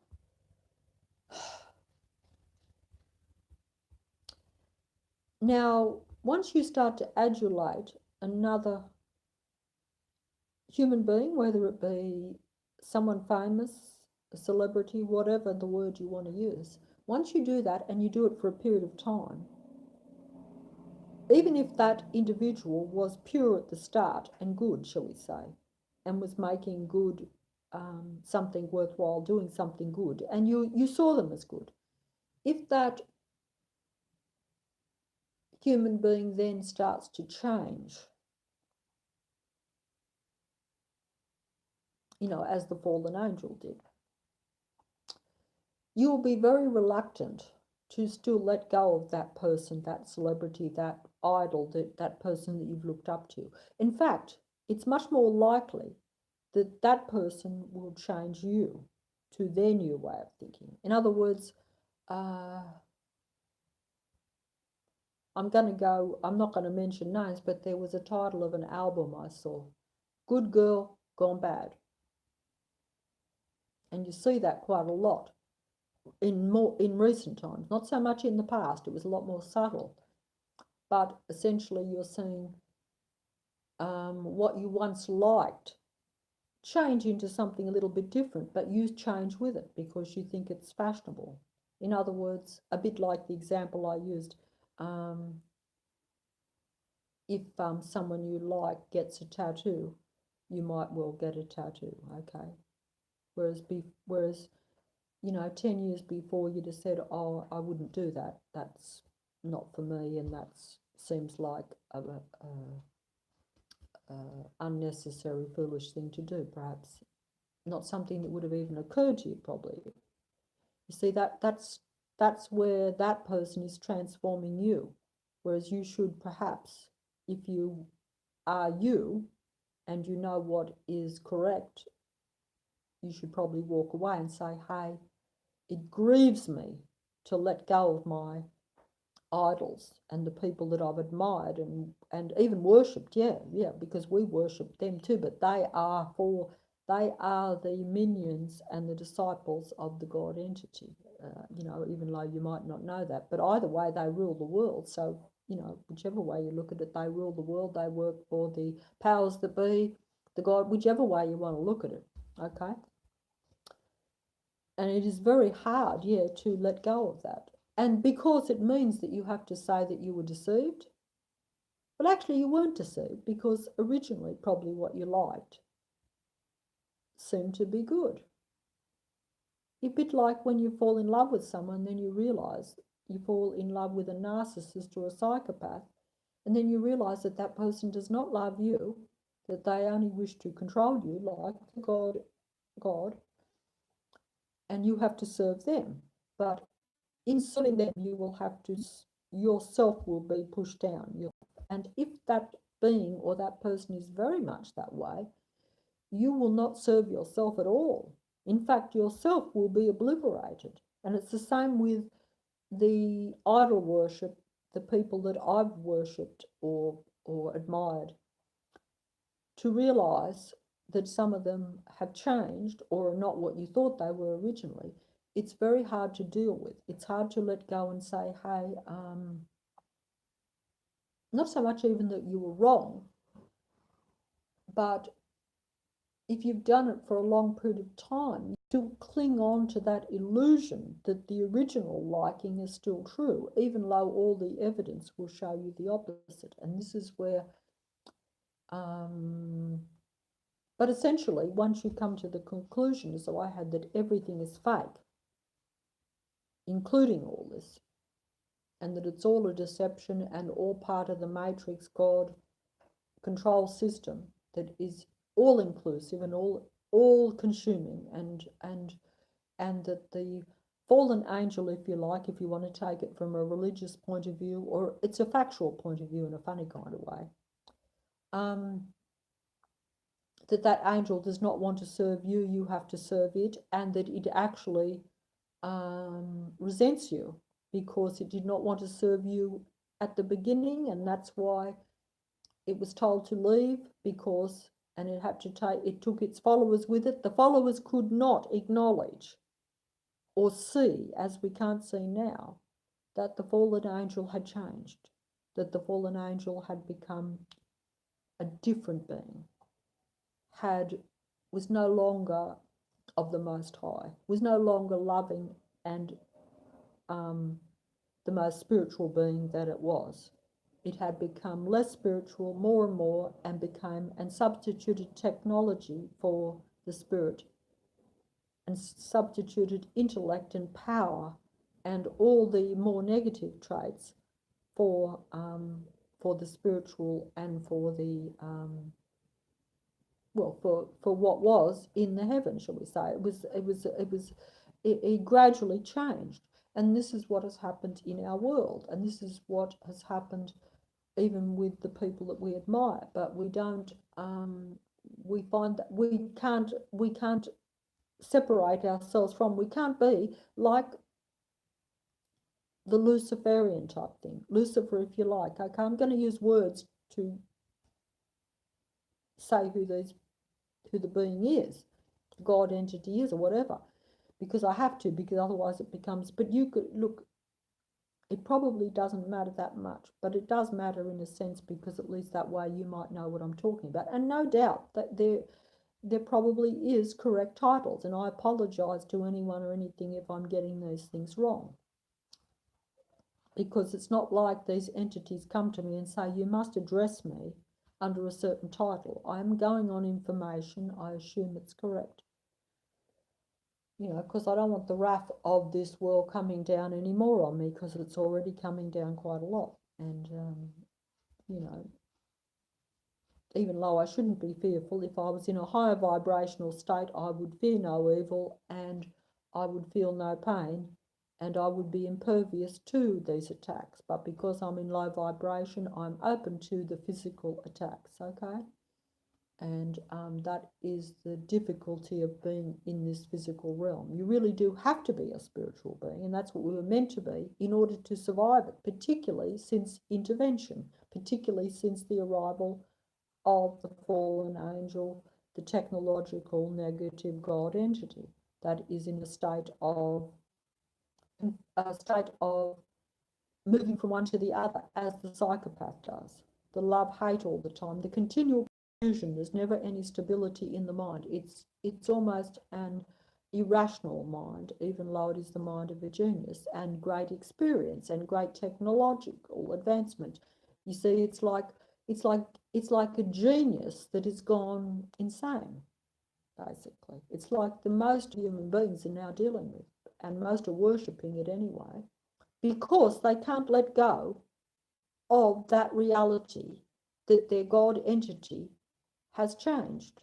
Just like we can't let go of my celebrity that I like, that it's changed, that that celebrity is not what I thought, that that person that I loved, the person, a relationship I have, is psychopathic, that I was deluded, that I was tricked, that I didn't realize that I was only a plaything for that person, or only there to worship the celebrity, and the celebrity thinks very poorly of its fans, does not care about its fans, only cares about the adulation that it gets and the money that it gets, and that it is serving the higher God, who will reward them even more and maybe give them immortality in some fantastic way that they think is possible. They think that the God entity, because he has been around, he's a spiritual being that has become technological and is worshipped and has been around for thousands and thousands of years. They think that if they worship and become transformed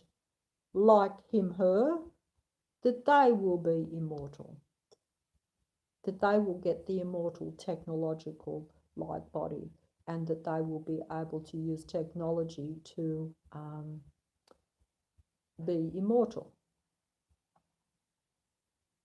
All what I'm saying is that this is all a delusion, because if you're a spiritual being, you already were immortal and always would have been. Even the technological being, the fallen angel, has lost the immortality because of becoming technological. This was what I realized at some point because of the movies. The movies tell you the truth. They show you the truth in plain sight, every single movie. And it came to, even though I have not, if I had seen 1,000 more movies, I would know even more. I've seen so few, especially the newer ones. But I pick up on things quickly because I'm a bit more alert now, because I woke up to a bit of the delusion. The minute you start to see the cracks, the truth coming through, the fake world, then you say what is fake is really real and what is real is fake, then it's all there for you. You don't even have to think. If I can go and watch a movie and say there, and provided I'm looking at it the right way and not just sitting and saying this is entertainment, this is all baloney, and saying I know that the God entity exists, I know certain things, and I know what humans are now, and I see the movies then. But also you must remember, movies are, of course, also mass manipulation, because those movies are made by the God entity and by his followers and disciples. So there is a double-edged sword with everything in this world too. Yeah. So you have to watch the movies, take them to be showing you a certain amount of truth and fact, but also to realise that there is mass manipulation in them as well. The vast majority of people that will be watching the movies, unfortunately, because I just saw this yesterday when I was watching a review of a movie, because I don't get to see most of these movies, so I talk through my hat sometimes on some of them, not all of them, but some of them, because I haven't seen them. But I will watch a review or a synopsis or something on the thing, and I will then just get it's not a vibration that I get. It will be based on what I'm told, but it will also be based on me thinking, oh yeah, just getting that and saying, right, that's what, based on all the other information I've got, and I'll piece it together and say, hey, yeah, that's showing me that the fallen angel is technological, has become technological. Obviously, originally he was spiritual and eternal, as the original humans were. And technology, once you incorporate too much technology into your being, you will have advancement in some ways. You will play with that, I would think. There again, I'm talking through my hat. But at some point, you will be looking at losing your immortality, because immortality is only given to the spirit. Okay, that's how it seems to work, for what I can gather. So the fallen angel is now technological, and his followers worship him, her, the duality God, the male female God, everything right, wrong, black, white. You know, I'm sounding airy fairy here, but this is all part of it. If you understand that religion, if you look into it a bit, you'll know what I mean. And I'm assuming, look, I'm sorry that these videos were supposed to be for people who were like me 12 months ago or 2 years ago, where you knew nothing. Instead, I know that I'm actually, the few people that are listening are probably already know more than me about these particular things. And this is the unfortunate. I'm so happy to be able to be talking, if I am, to people that do understand it, but at the same time, if they already get it, the whole idea with this whole thing, I suppose, is to wake up those that are still a bit in the dark, as I was all my life. And that's it, because but if you can get something out of what I'm saying, because even if you know more, sometimes you can pick up tidbits, and that's what I do with a lot of stuff too. I continuously, like I say, that other thing, I did not know any of these things. And even that business of how the fallen angel did not want to serve the human being, just somehow looked down and thought that it was beneath him to serve.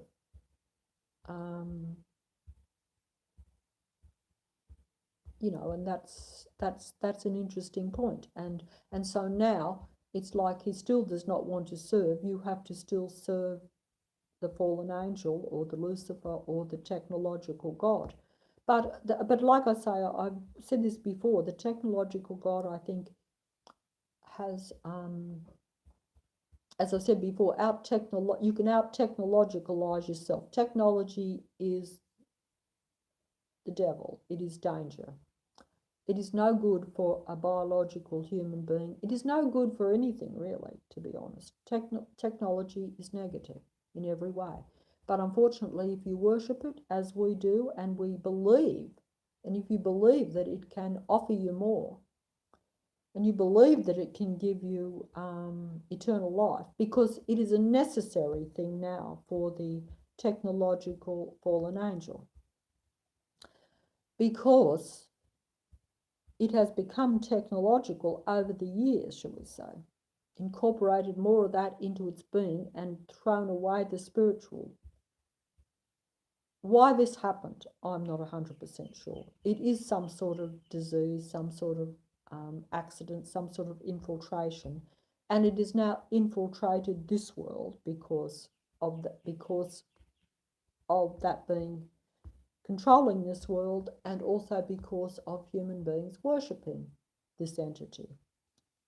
So naturally, they are going to worship the technological, and they are going to believe, falsely I think, that the technological is their gateway to immortality, which they already had. The technological being does not have it, but he appears to have it because he has lived, can still at a technological level, has lived for thousands and thousands of years, and we think that 70 years is great. So it's all a deception. But the technological being has now coming to the end of, the fallen angel is coming to the end of its road too, because of incorporating, because of throwing away the spirituality and replacing it with technology to where it's a total technological being.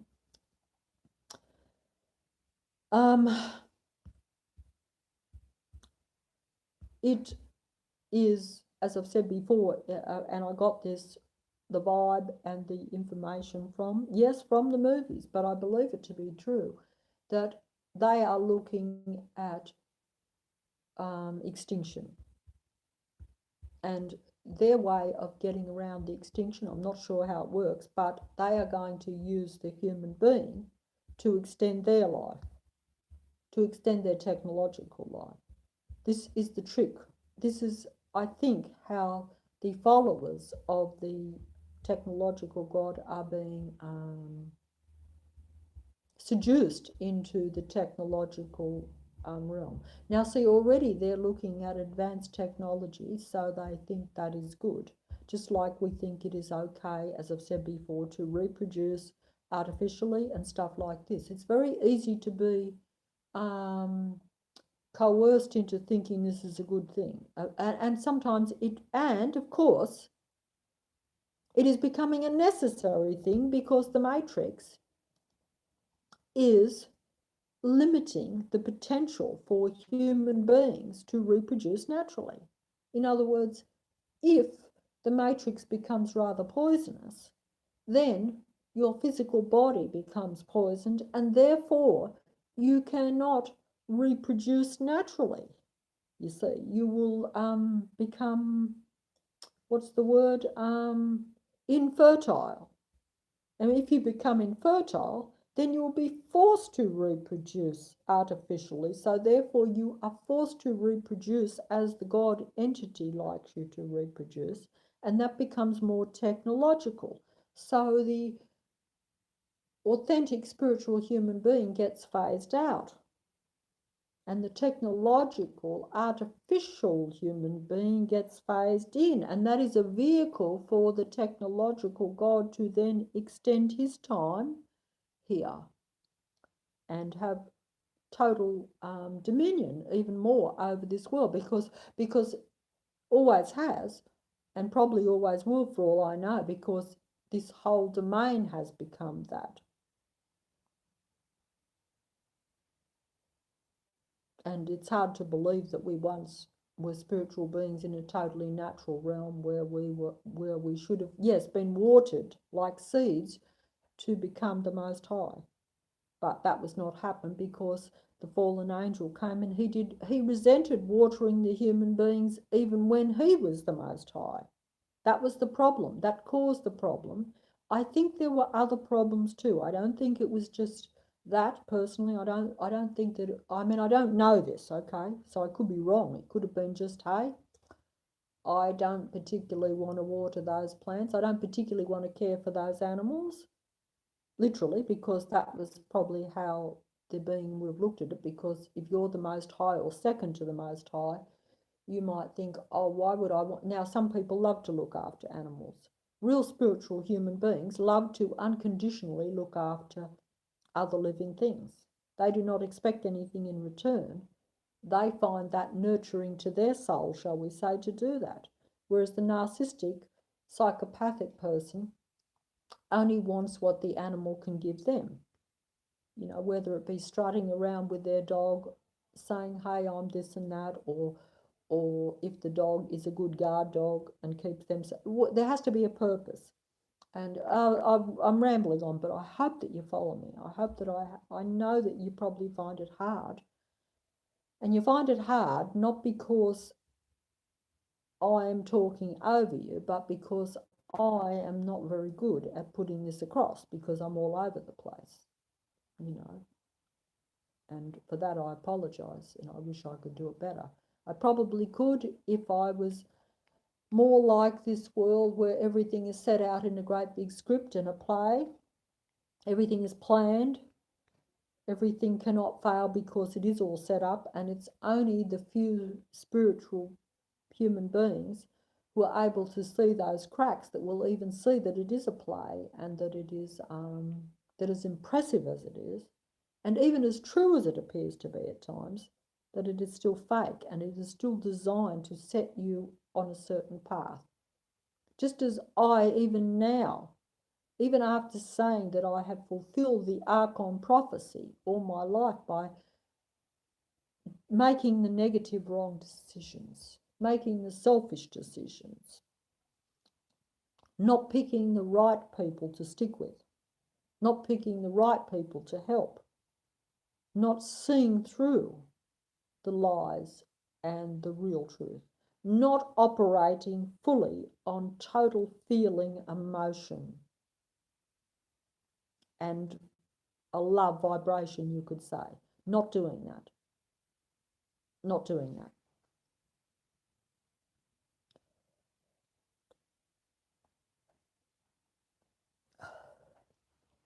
Not doing that at all. But gone off track. But what I am saying is that, yeah, even now you don't know if you're on the right track. You don't really know if, I don't know if making this video is really a negative or a positive thing. I assume it has some positive value. But for all I know, down the track, it could prove to have been a waste of time, that my energy, which is limited because the matrix drains energy. In fact, I know that I probably should be doing some things that might serve a more direct purpose, not in the sense that some people that are listening are not worthwhile to be talking to. Far from it. They are probably the most worthwhile, more worthwhile than myself. But I guess what I am saying is that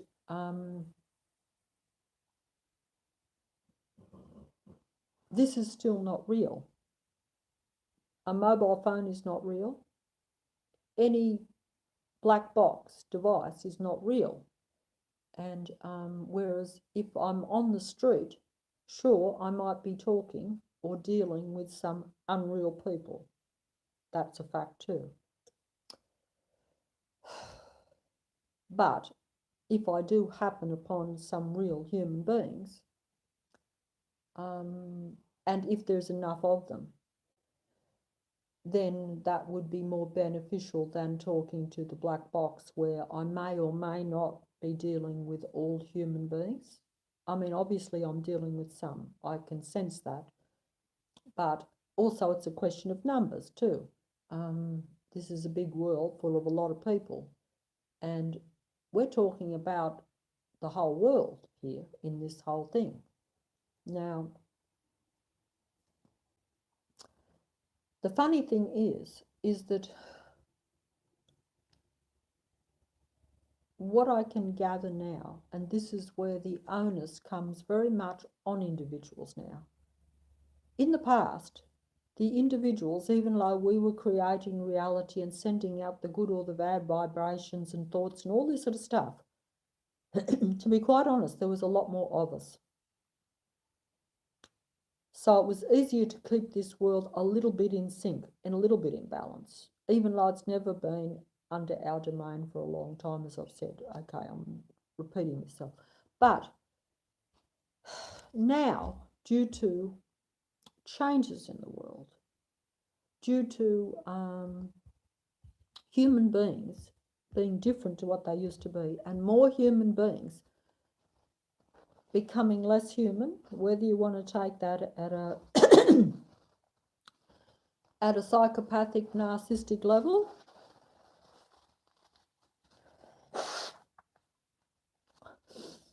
whether you want to say that some human beings are now totally different.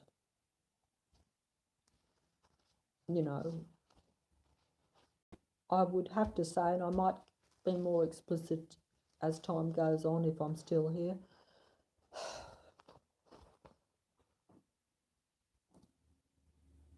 and notice how I said if I'm still here, but that's interesting too, because I saw a video the other day where I saw a lady saying how she had had many life threats and how she was lucky to survive and be still here.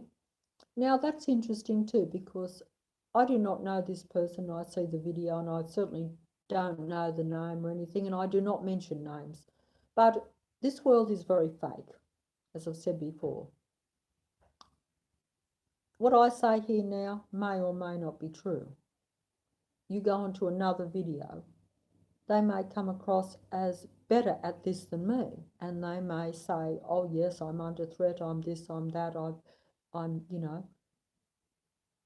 You will only have your vibration and your feeling if you've got any left, and your emotion and your sixth sense if you've got any left. That instinct, shall we say, or whatever word you want to use, to gauge whether that person is fake or not. Not that it matters, because they could still be speaking truth. This is the delusion too of this world, is the truth will be spoken by false prophets, you could say. Yeah. Because they will be more convincing if they use truth to seduce you. And this is how this world works. This is how people work in this world, especially the fake people. Especially, the psychopaths do this all the time. They know they're fake, but they seduce with pretending to be human and real. And this is how this world works. It's unbelievable, and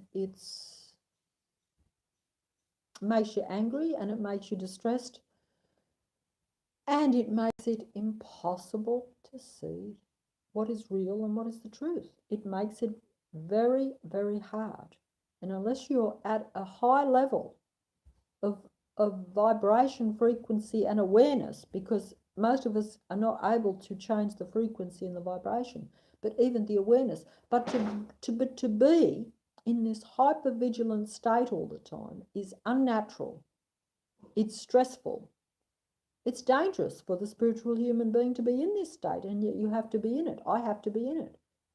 But it's not a happy thing to be in, and it's not a healthy thing to be in, and you shouldn't have to be in it. But this world has gone so far into the negative and into the anti-evil. The God entity and the minions and followers have taken over to such an extent that you have to be, to even see what is going on, you have to be in a hyper-vigilant state, always on the high alert, almost a fight or flight state of being. This leads to post-traumatic stress syndrome, evidently, all this sort of stuff, which I've certainly been there. This is what it does, so that it then keeps you at the low frequency. This is all a setup for me, and a setup for other spiritual human beings. And I'm trying to say that there are not that many left, okay? This is where the individual now has become very important, whereas in the past, individuals always had power and always had the ability to project the frequency and the vibration and the thoughts, all this, always there. But there were so many more of them that the world, I guess what I'm saying is that now my negativity, and in recent times, is of more significance and more importance than what it would have been 30, 40 years ago or 100 years ago, because there's less of us. Whereas if there was 7 billion of us, which there isn't, if there was, my input would not be that important, because there would be others countering even my negativity. Hopefully, if I'm negative, then they would be countering that. But if there are only few real spiritual human beings left that are not without the feeling and without the emotion, and don't forget that we are at low vibration and low frequency, so even though I still have supposedly feeling and emotion left and are able to project, I also, because I'm in my surroundings that are negative, and my upbringing and my life, and even being depressed by the fact that I now realise all of this, you know what I'm saying, is that it's a joke, not a funny one, that also will bring me down. So I would have been better being like Innocent Dermot, the retarded boy that was oblivious to this evil, negative world, and therefore was not affected by it. So his vibration was not being brought down. So this is another area where some human beings, you can out-intellectualize yourself. In other words, the more the more in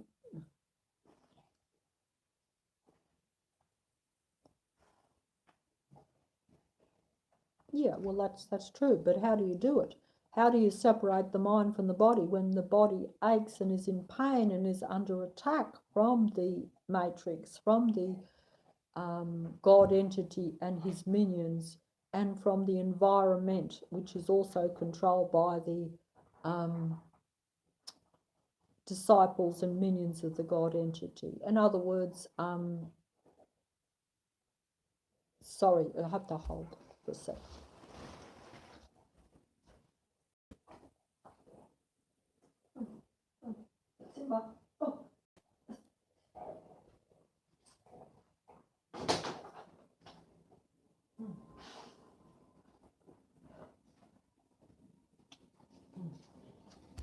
Oh, oh, oh, I'm sorry. Look, I'll have to fold up because I'm getting too many problems going on here. That's what I'm trying to say, is that this world is not under our control at all. Not at a physical level, and not even at an emotional level, and not at an intellectual level. And like I say, the more intellectual you become, even if you see the truth is so ugly and so negative that the intellectual will be brought down, even if they're a spiritual being. It is a very hard, yes, it is a very hard thing. Yes, how do you do it? Don't ask me, but I've always said that recently, if you are able to raise the vibration, the frequency, in other words, to where you, yes, are a lot more oblivious to this world, to where where it doesn't hit you. Now, how you do this when it is right in your face? If you're lucky enough to have kept a bit of distance from it, and I think, personally, I think what happens, personally, I think it works like this, or this is how it should work. If you are already have got yourself into a slightly higher vibration frequency to where you do not think too much bad, you don't feel too negative about anything, then you automatically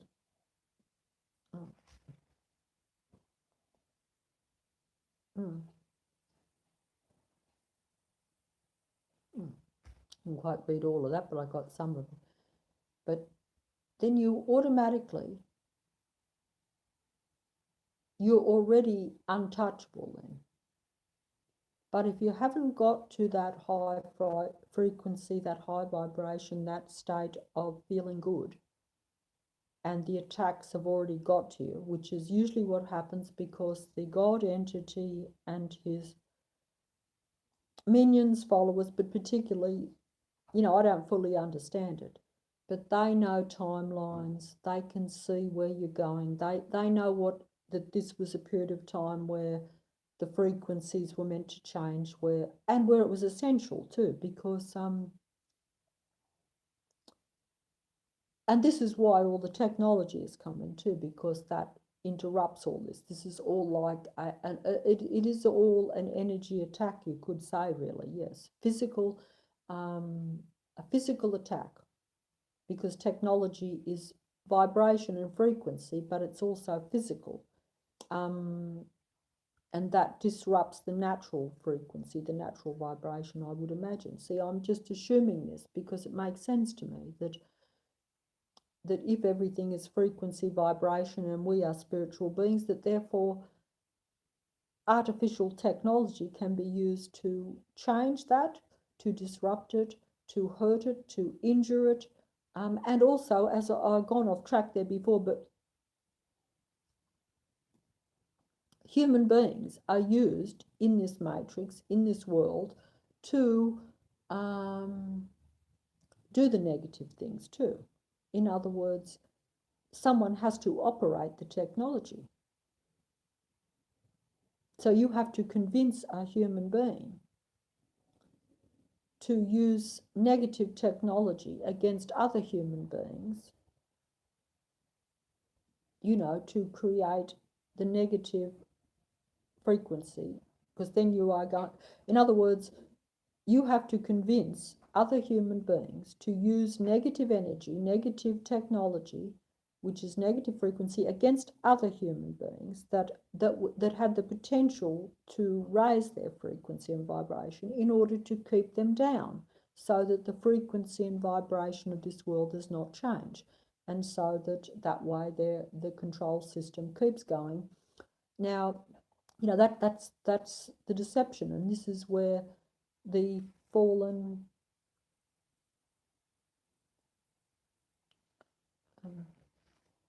this is where the fallen angel has his disciples. The disciples then recruit humans as well to be disciples. Some of them do it intentionally. They directly know this and worship and believe in that God entity and believe that it is the future and that it is beneficial. Others are seduced, tricked, you could say. The truth, like I say, the truth can be used very much in this world for negativity.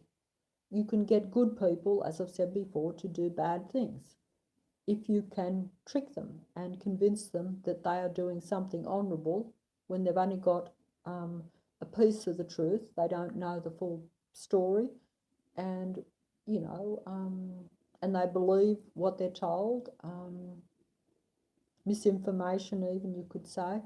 And so they will end up working for the God entity too, because I personally don't believe that everyone that does all the bad things, I don't know how many people on this planet actually directly worship the God entity openly. I know that influential people probably would, because you can see it by the rewards, because it's a bit like I was saying, that idea that you have to serve the God and you have to worship the God. Clearly then, if you do and you serve the God well, and you can get other people to work for you and to work negativity against the spiritual human beings, because they seem to be the most threat, for what I can see. But anyway, just before I finish, because I've had a few, and my throat is under attack, obviously, because maybe, all these things, they're so clear to me now, because I only have to look at myself and my life, and I only wish I could turn back the clock, even though it's all on one timeline in a funny kind of way anyway. Like right now is actually important too. But clearly, if you make decisions early in your life, this timeline that is now here now, where I'm sitting here now making these videos and everything is negative, probably many times in my life I would have had a chance to have stopped that from happening, which kind of is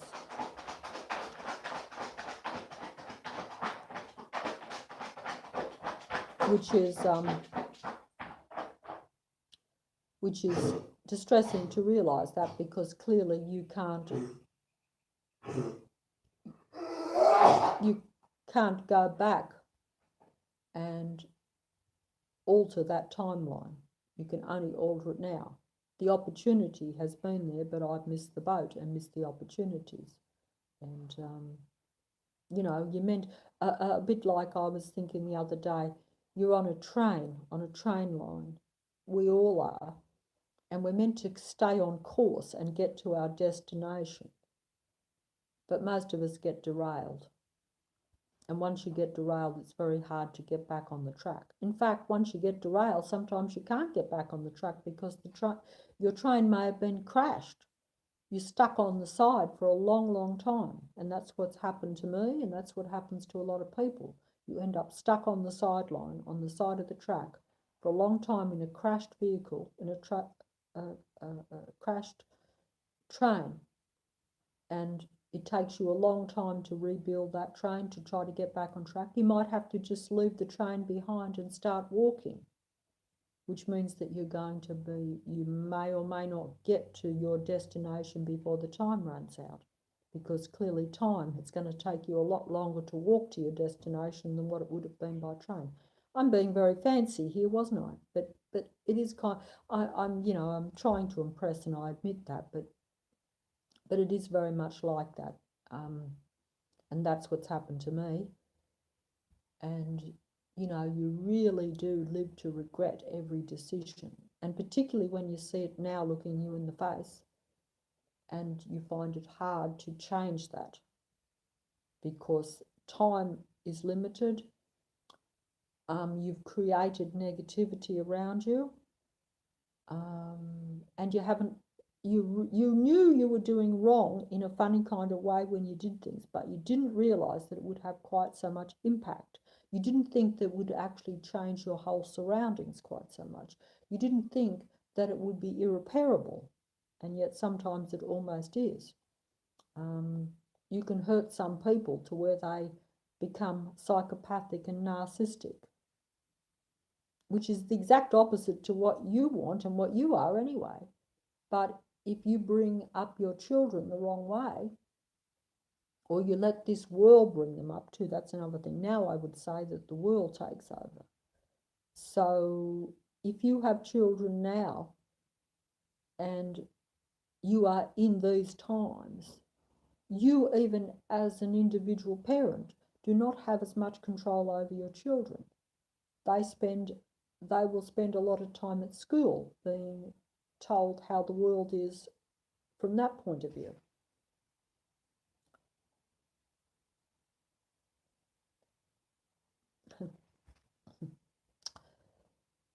and they will be told what the world is by that, and they will be hooked up to technology from the day they're born, which was unlike my generations. And the parents have to all go out to work, so they cannot spend time looking after their children. They bring them into the world, but they do not have the time, and that is because of the Matrix, because the Matrix makes everyone go to work. And they've convinced women that that's a good thing, that they must compete, and that it's only worthwhile if you are out there competing with the males and doing all the silly stuff that they do, because it's all silly. This whole world is silly. Absolutely nothing you do in this world, in my opinion, this is only, and it's very negative of me to say this, it shows you what I've come to. Nothing I've done in my life has been one thing positive or of any benefit to the world. And most of what you see going on in the world, most people, what they're doing is of very little benefit. Because one, most of it is just negative. They're not bringing life into the world that is going to make a good future. They're not bringing it in naturally from the onset. Then they are not there to see that their influence, if they are a good spiritual human being, is going to be on their offspring, children anyway, because they haven't got the time, because they're competing in this insane world. They think it's more important to go out to work and do all the screwy things we do. Now, some of us love those things, and in a perfect world, you should be able to do a few things, and you should be able to enjoy some things. Look, it's all confusion, but the real truth is that it is still all a trick to keep you from your children, to let them be free. Instead, it's like the system, this matrix world, will take over them and tell them how the world is and tell them how they should be. Because even if you're a faulty parent, I think even if you're the worst parent in the world, you're probably still better off than this matrix world system that we have, that indoctrinates children with a whole lot of rubbish, really, to be honest, because they're not really learning that they're spiritual beings. They're not. And if they are going to be indoctrinated into religion, it will be the serving religion, and that will tell them how they should be, that they should be well, like is happening. Just look around you. Just think about it. Say, and the problem is that if you're not a certain age, you won't notice the difference. This is the danger too, because if you're born into this world, you'll think this is normal and you won't know what it was like before. But even if some people can just go back a few years even, they will see that the world is changing and has changed rapidly, particularly in recent times. Not just the onset of the technology which destroys our mind, body, and spirit, in my opinion, but the indoctrination of humans to accept this and to use it for bad. Most technology is used for bad in every way. Whether you want to say, oh, it hurts someone, it kills someone, look, it is not there. I don't think there is hardly any technology, this is my own view, that is used on this earth that is used for good.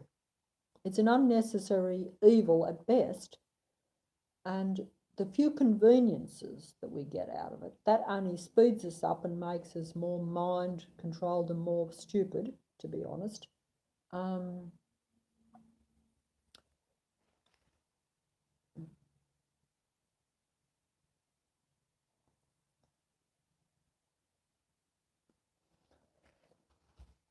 Yeah, well, the thing, you know, I'm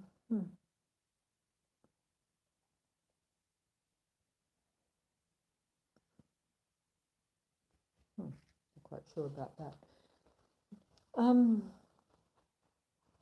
No, the everything that goes on around me and anyone else is part of the matrix. It is directed by the God entity, not directly by the God entity. He then directs his followers, his minions, human beings, to create the physical scenarios. It's all a big stage play. Unfortunately, you know, there is a thing, as I've mentioned before, the Truman Show. A lot of people mention this movie where the person, as I am and as you are, if you're a real human being, you will be surrounded by actors. You'll be in a stage play. You'll be unaware of it most of your life. And even when you're aware of it, you'll still find it very hard to resist it. And you will say, hey, there must be some real human beings amongst all of this. And there are, but finding them is like finding a needle in a haystack.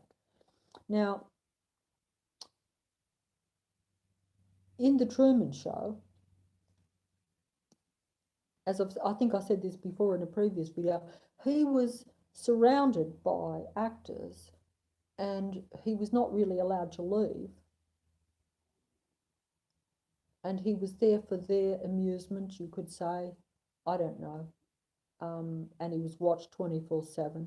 And this is like the world we live in. But it's true. It's much more pronounced than what we realise, though. Much more pronounced than what we realise. Like, it's not just going down the street and the security cameras, which you actually see, because they have to show you, they tell you the truth and they say, is this okay with you? And you say, yes, it's okay. It's okay for me to have, see, right now I'm talking to you, right? Whoever I'm talking to on this mobile phone, making the video.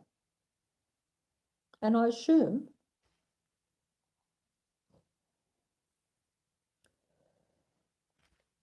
and when I'm talking on this mobile phone, right?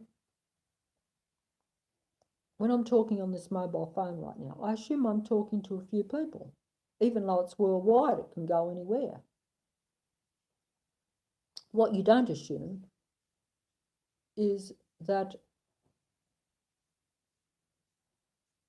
this is your gateway to saying it's okay for me to be watched. Because I'm making the choice to turn this thing on. This black box is like an open invitation to, if you like, if you want to be religious, the fallen angel and his minions to watch you. Okay?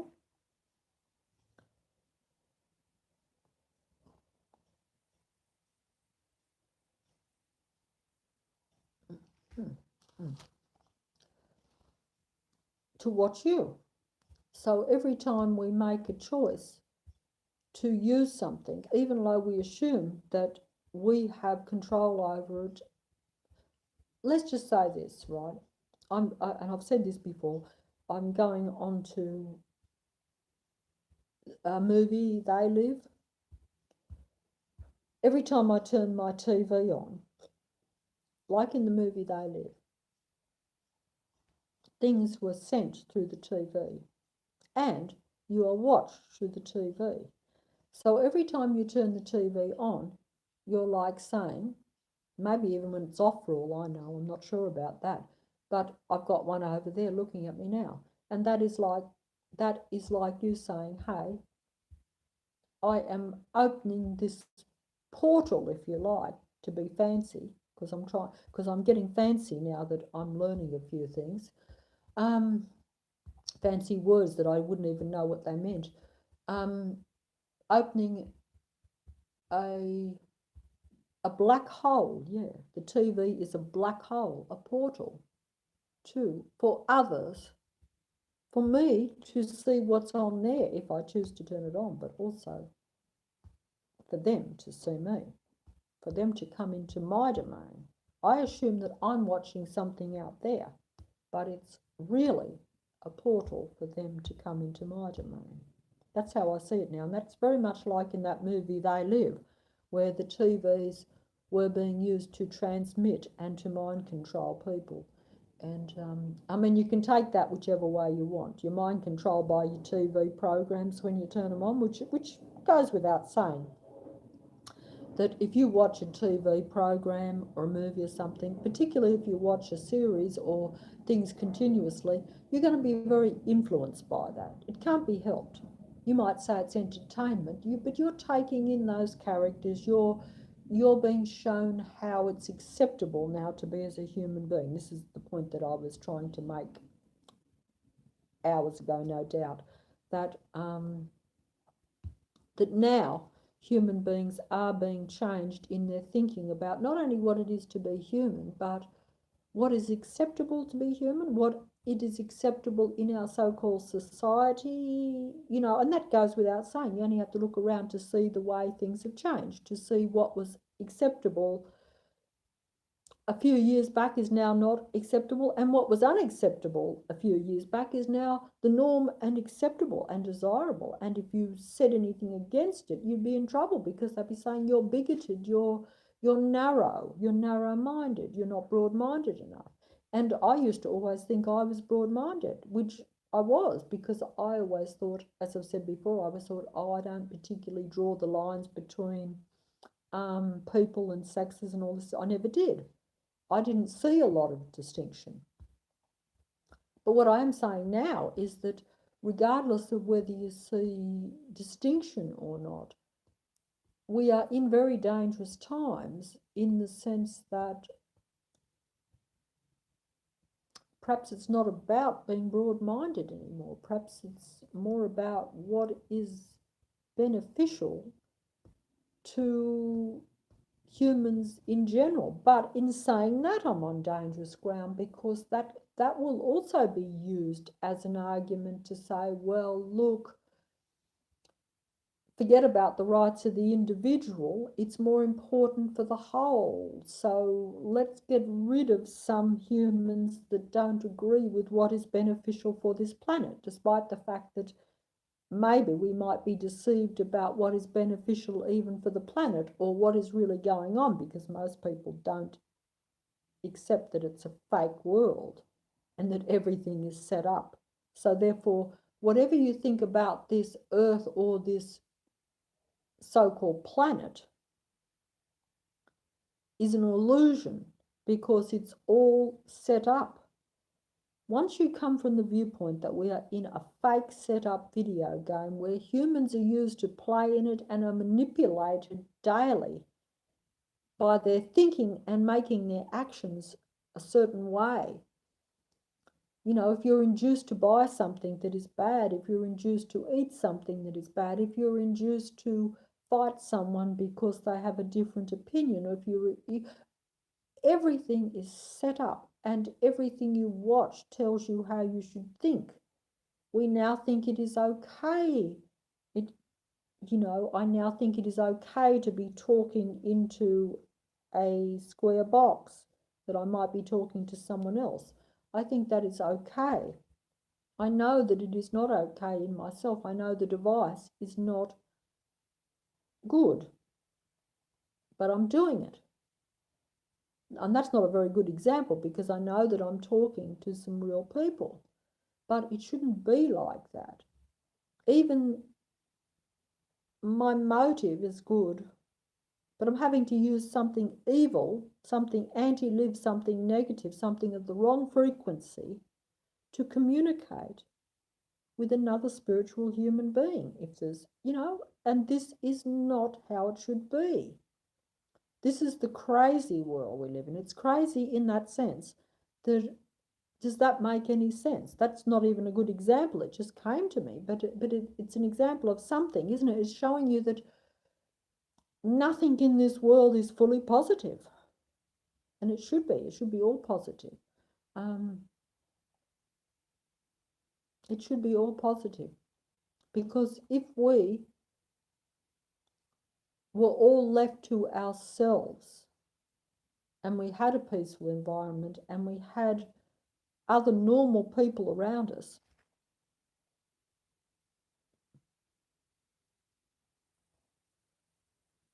yeah, that's right. Our minds have been hijacked. That's exactly right. Our thinking, our whole perception of everything is hijacked by other beings, even if it was just human beings that worship negative entity, God, or even if they believe that is true and that is good, and because they do, because whatever you worship, you probably do. You would think that it is good and true, and you might say, well, look, it's easy to twist even the religions around and say, this is what I noticed is that you could say Lucifer, and you could say then a god, right? Lucifer versus a god. Maybe some of them twist it around and say, well, look at the mess this God has made. Because if God created, see, this is where it gets deceptive. I think that they say, if God created man and then let all this world happen the way it is, surely maybe Lucifer's more in the right, because he brought in light. He tried to bring enlightenment and tried to show knowledge and stuff, and he showed some of us some magic and some technology and all this. It's a trick world. And it's still a decision. That's the hard thing, because, and finding the what is the best, and what is even a truth, or what is the bottom line truth, shall we say, is hard. But I do think this is why I've come back to what I think now, and it's completely the opposite to what I thought most of my life. At this stage in my life, nearing the end, I'm like going the opposite and saying, that it's only the emotion and the feeling and the instinct that has any merit now in this world. And if you become too narcissistic or psychopathic or technical, or if you already are that, then you will be taken over by the technology and the negative, and you will be in a world that is totally technical,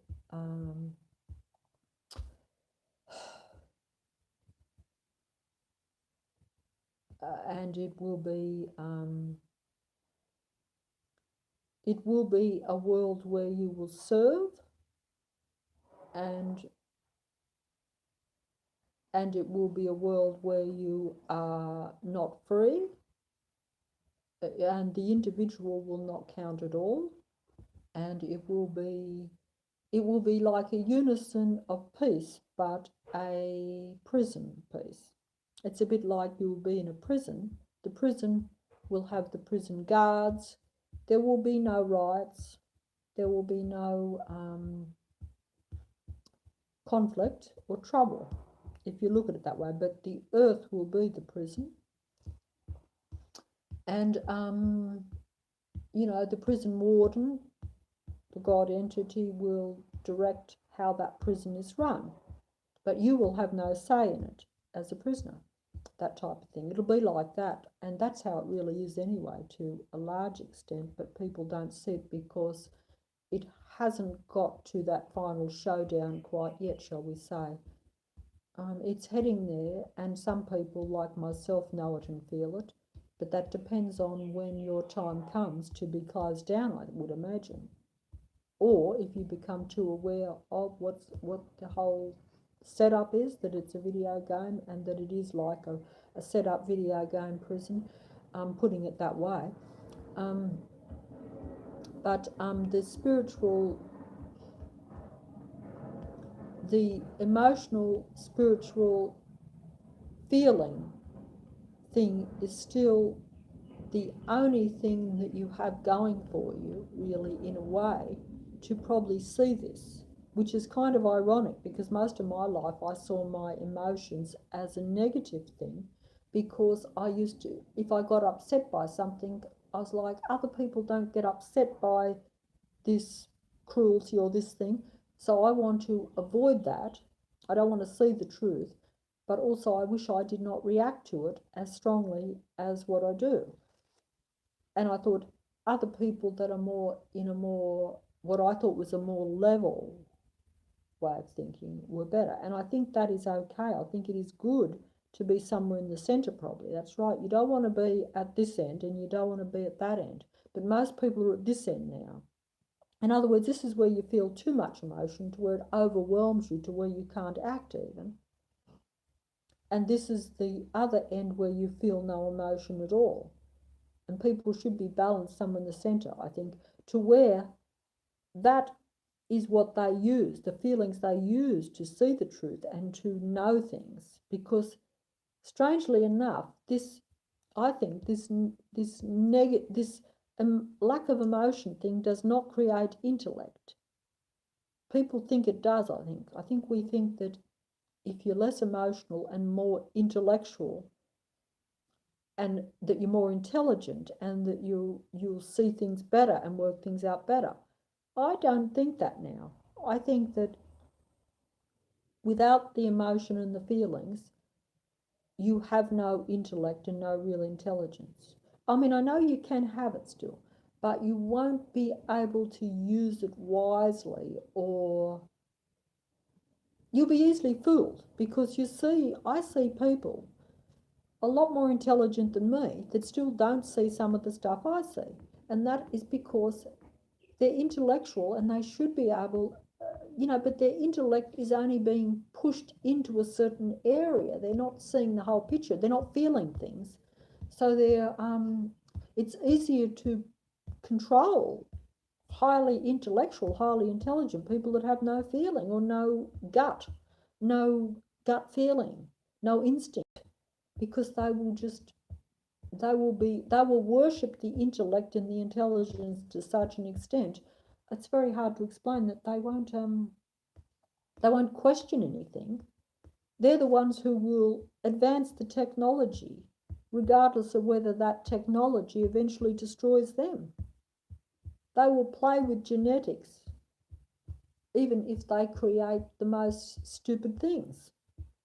They will play with genetics to where they wipe out the natural things, to where they wipe out the natural,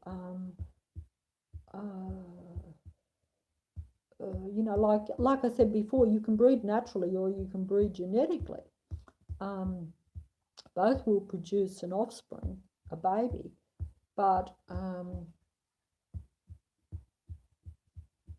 one, you can play with that. I can't explain it, but the thing is, you can create intelligence, and that intelligence will then create more technology and more away from the natural. Oh, look, it's very hard to explain, but all I know is that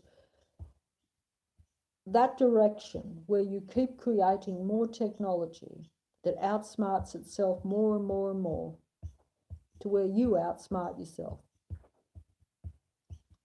And that will end up being inferior, despite thousands of years of technological advancement, to the original, authentic, natural way of doing things. That is what I think, and that's what the joke of it is. And that is what has happened to the God entity, I believe, and the fallen angel, because it has become, this being has become so technological that it has, instead of staying immortal and spiritual, it has become mortal.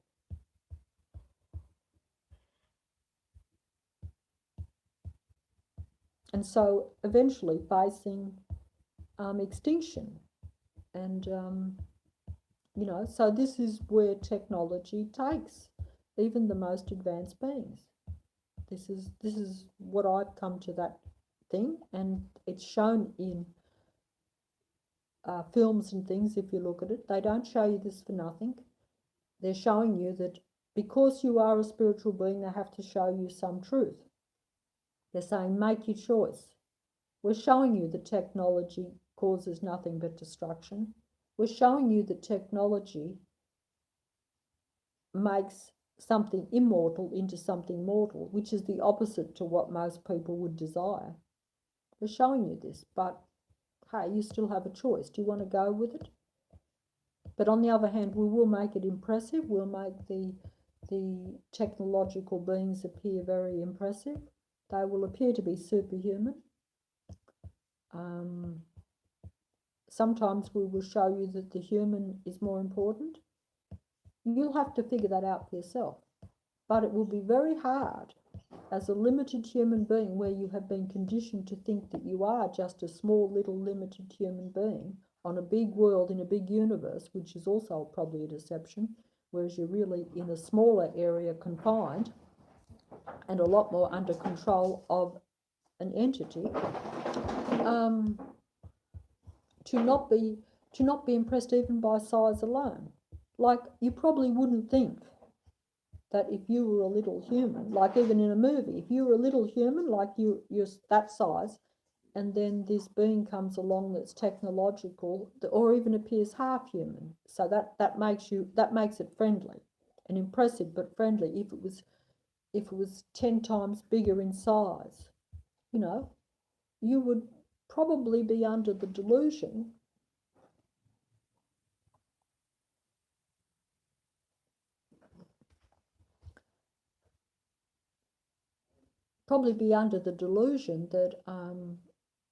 that that being was, better than you. You wouldn't think that as a little human that you should have had more ability than the big being, than the impressive being. You wouldn't even know that. You wouldn't comprehend that,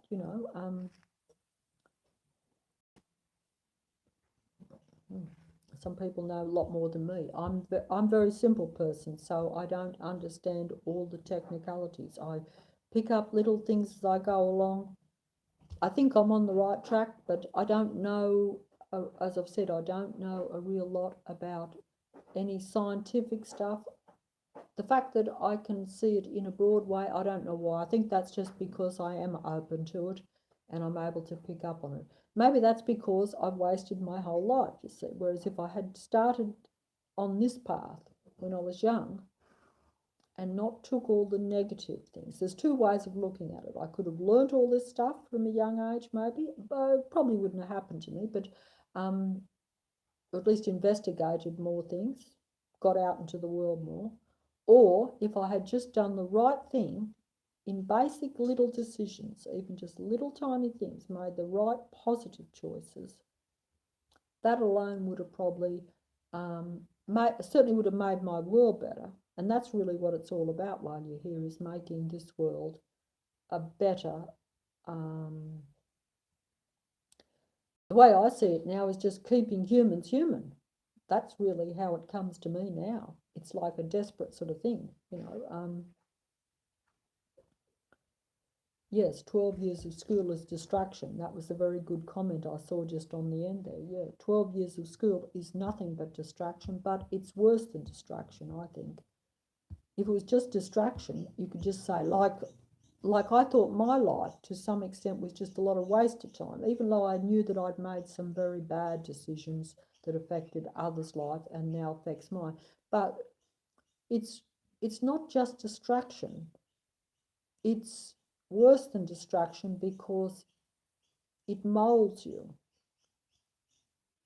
and it makes you think the world is a certain way. And that's during a time. I think that if, like for instance, if some of the stuff that I was saying now had even remotely been shown to you when you were a child, you'd be an advanced being by the time you even grew up, probably. Because you would develop that and you would know it, and your whole way of looking at everything and being, I think that I can't imagine that I think that you would be a totally different human being in every way. And I really think that that is something that was meant to happen. But personally, and I've said this before in a video, I think even if children were just left to themselves, to where they almost had no education, and just played amongst themselves with other children, and they'd still be better off than all this school. See, schooling is really only, if you really think about it, it's really only it's not there for you to advance your mind or for you to become your full potential as a human being, much less a spiritual human being. It's really there to make you work for the matrix, to make you work and serve and worship the God entity in a funny kind of way. Because whether you're doing that consciously or unconsciously, most of the people that are working in this world are working to keep this matrix going, this fake world, this system of controls and of rules and of living a certain way. Our society, it's all that. It's not about individuals combining and having a good time and being happy or benefiting from the earth or nature or any. It's not about that at all. It's the complete reverse of that. It's keeping you in and particularly now in recent times, it's keeping you totally 24/7 in a technological time warp almost, where you, that's me sounding fancy. I don't even know what I'm talking about. But it's keeping you in a technological mind control state of being. You know, from the minute I get up, turn on the TV, put on a video, and then go out to work to keep the matrix going, to keep. Yeah, that's right. Yeah, that's right. That's right. From a young age, that's right. If you're, you know, the minute you leave your parents, and these days it's early because they put you into the, you know, for, you know, there's none of this family unit, and even the family unit, I now realise has never really been a perfect unit. It should have been, but even see the father, even in a family. Most fathers have to go, even in the past, had to go out to work all the time, or at least a large amount of the time, whereas the mother at least would stay home and at least give the children some of the time. Of course, they still went to school, which takes them away and stuff too, but now it's much, much worse. But even then, but you still had maybe the weekends where you were all together and stuff like that. It was better than what it is now. Nothing, I don't know when it was ever perfect because, you know, if you think about it, and that depends on the parents too, because see, the thing is there again, if you're like myself, where your parents also have been, shall we say, brainwashed or influenced or traumatized. The real thing is trauma. It's like if their upbringing has been stressful and not positive, then they have children and they're not going to be, even if you were with them 24/7, they're probably not going to be greatly beneficial to you. But I still think that even if you had two narcissistic parents, I still think you're probably better off than going to school and all that. Okay, so maybe you might socialise a bit, but I think it's becoming so much technologically with the computers and things that even young people are being very separated, because school used to be actually more of a social thing too, you know, and maybe you'd come home from school and play with the kids on the street or something like that too, so it wasn't as bad. Everything is now becoming total technology. And and I can see how tempting that would be, because if you're a bit more shy and if you find it, due to the world, harder to mix openly with other human beings, even children should naturally play with other children, but you know, if you start playing on a computer, you might find that that computer is more friendly than the other children. You might find it easier. You might find it, you know, you just you're getting stimulated by the technology, and you're seeing the technology as a safer way to interact than with real people. And this is something that others have said, and some of the others that say it are fake people. That's the funny thing. This is what I find amazing. I see it's just so overwhelmingly mind-blowing. But you see, they have to tell you these things. We have to be told even that. I hear people saying that same thing, even though I know that the very voices that are saying it are actually working for the artificial world we live in. So this is the it's a bit like certain prominent people, I'm not mentioning names, and you'll hear some people talk against technology, as I'm doing. Only against it because I say it's not positive for any beings on this planet, much less human beings. Okay, that's my honest view. That's what I will probably not diverge from that. Now, even though you could put arguments that yes, maybe everything is not fully human, that even humans have some technical aspects, or look, there's a lot of arguments you can put. I'm just not saying that's not really the basic essence of things. It doesn't matter. It doesn't matter if you can prove this or that or anything. It doesn't change anything as far as I can see. As a spiritual human being, technology is not beneficial. But more importantly, I'm not saying that under some circumstances it needn't have been as bad as what it is, but I'm saying that in this earth, I think it is very bad. Wrong technology, wrong frequency. It's a bit like saying, oh, I can have a convenience, but there's two ways of doing it. One is detrimental and negative to my body, another is making me lazy and stupid, but at least it's a natural frequency. So it's a lot better. It won't damage my body and won't destroy my potential to regain my spiritual or my mental faculties. Whereas wrong frequency, negative technology will destroy to where it will be irreversible, you see, too, or very hard to reverse. This is what I'm trying to say, even though I don't fully understand it. But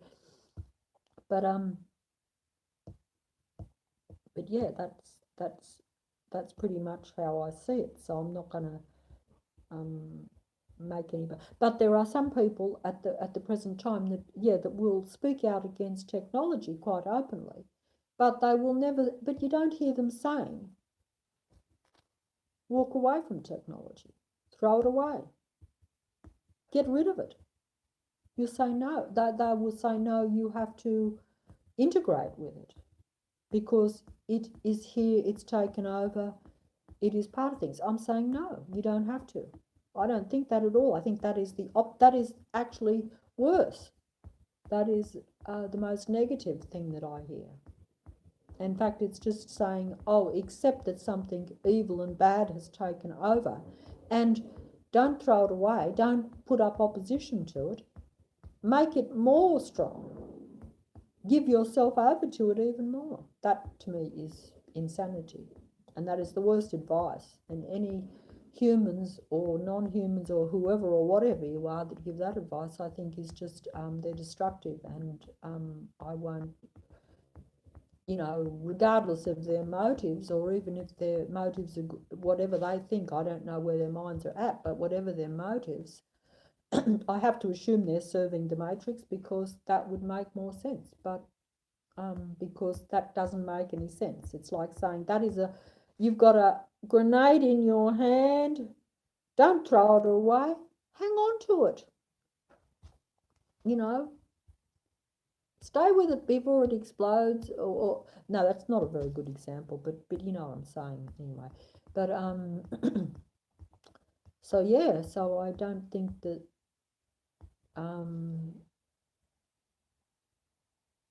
people who give that advice, whether they're human or not, or how human they are, because like I've said before, once you get past a certain point where you become without emotion and without feeling, then technology is not a fearful thing for you, because you don't think that you're losing anything, because you don't know that your only power is in your spirituality and in being a human being that has feeling and emotions. And that is what creates reality, because we're spiritual beings in a physical body. Our thought creates reality, and the feelings and emotions behind that thought is what creates the kind of reality that we live in. It becomes then a physical, tangible reality.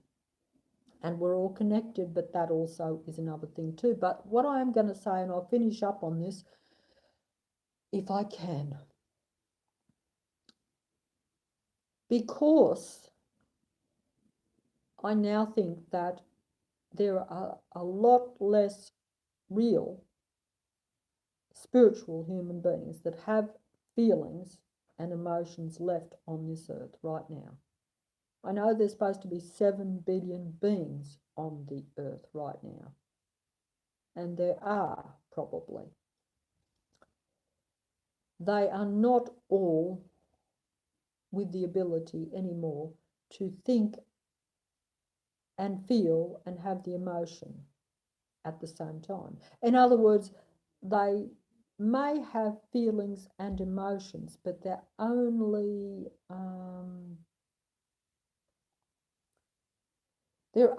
self-serving ones. They don't have feelings or emotions about anything outside of themselves, like the psychopathic person that is only self-serving. They do not have any trouble squashing and annihilating another human being, because they lack the empathy, that word they use, which means they lack the ability to put themselves in the shoes of that person, and they don't care to, and they probably think that makes them superior. In a funny kind of way it does, but they lack the feelings and the emotions. So and they see no value in the feelings and emotions.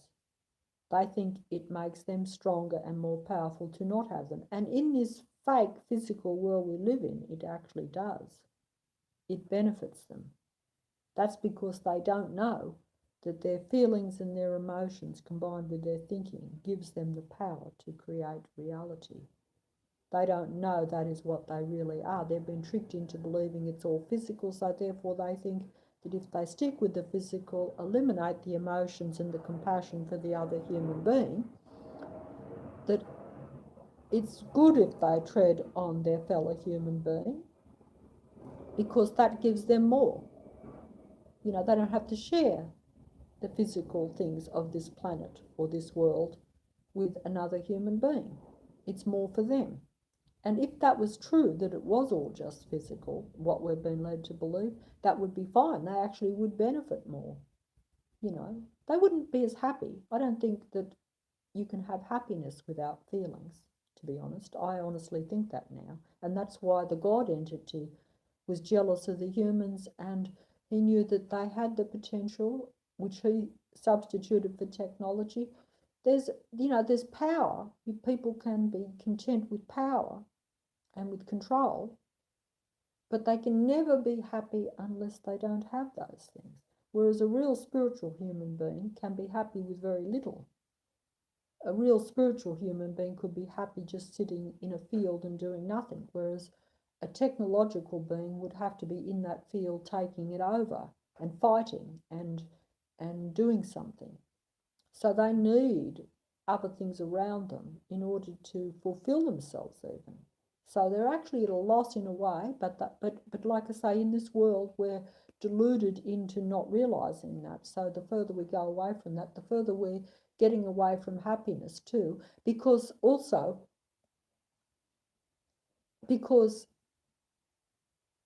if you are successful in this world and you can control and dominate others, but you're controlling and dominating and annihilating your friend. Because if you really are a spiritual human being originally, and we're all connected, which is part of it, like I say, we're spiritual beings in a physical body temporarily. Our thought creates reality with feeling and emotion behind it. The thought creates reality with the emotion and feeling behind it. So if you're in a state of anger and hate, which is much more likely if you're a power-driven, control type of person as opposed to a thinking, feeling sort of person, you will, if you can't have that power, because in this world, not everyone can be powerful. Not everyone can tread on everyone. That's just not the way it works. So there's only a few that will get, and then you will be resorted to annihilating your best friend or your wife or your husband. And then what happens then? Then you're left on your own. And when you're left on your own at some point, as what will happen even to the psychopath, provided they're not the ruler of the world, because obviously there's the entities that will keep their power.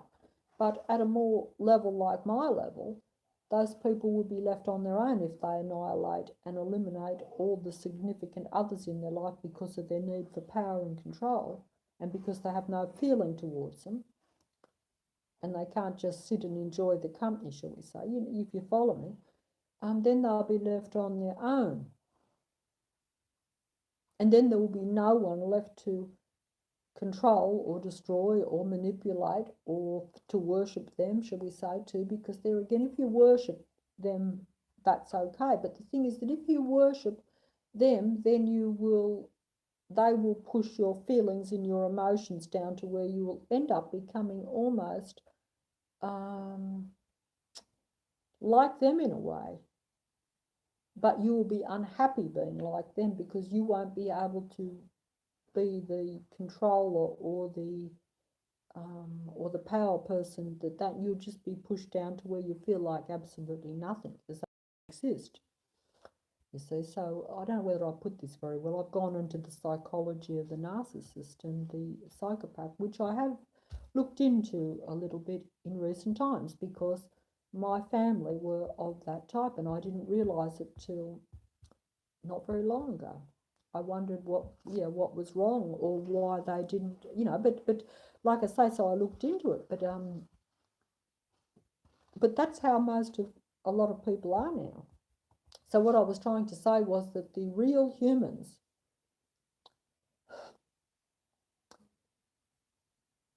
there's very few real humans left that have full feeling emotions. Some have some, and that's you are a real human. If you have not thrown away being human to technology, then you still have the power to create reality. So therefore, if you're following me, I'm not sure I'm following myself. If there are very few of you left, that means your power is greater than before, when there were more human beings on this earth. And you say, well, where have all the human beings gone? Well, I'm telling you, they are replaced by technological beings. They are replaced by psychopathic personality types, which we have, you and me, have indirectly created, because it's our upbringing of our children that create this, just as we were created that way. Some of us managed to escape it a bit more than others, but we've all been deliberately traumatized by the Matrix, by the God, to create this race of human beings that are much more likely to be subservient to a technological takeover. And this is what's happened.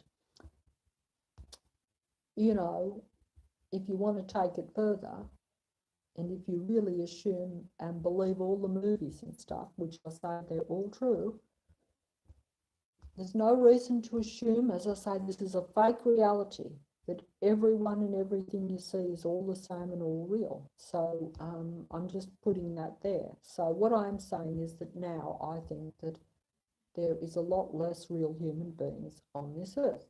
And so for their power is actually greater because their numbers are smaller. Whereas before, we always had the power. The power was always there with real human beings. And don't forget that the ones that do have the power now are still not aware of it, but also they are being inundated. Those that do become aware with the Matrix completely coming down with negativity, so that they cannot send out any positive frequency, because they still do have that ability, because unless you've turned yourself over to technology and thrown away all the correct feelings and emotions that should be positive,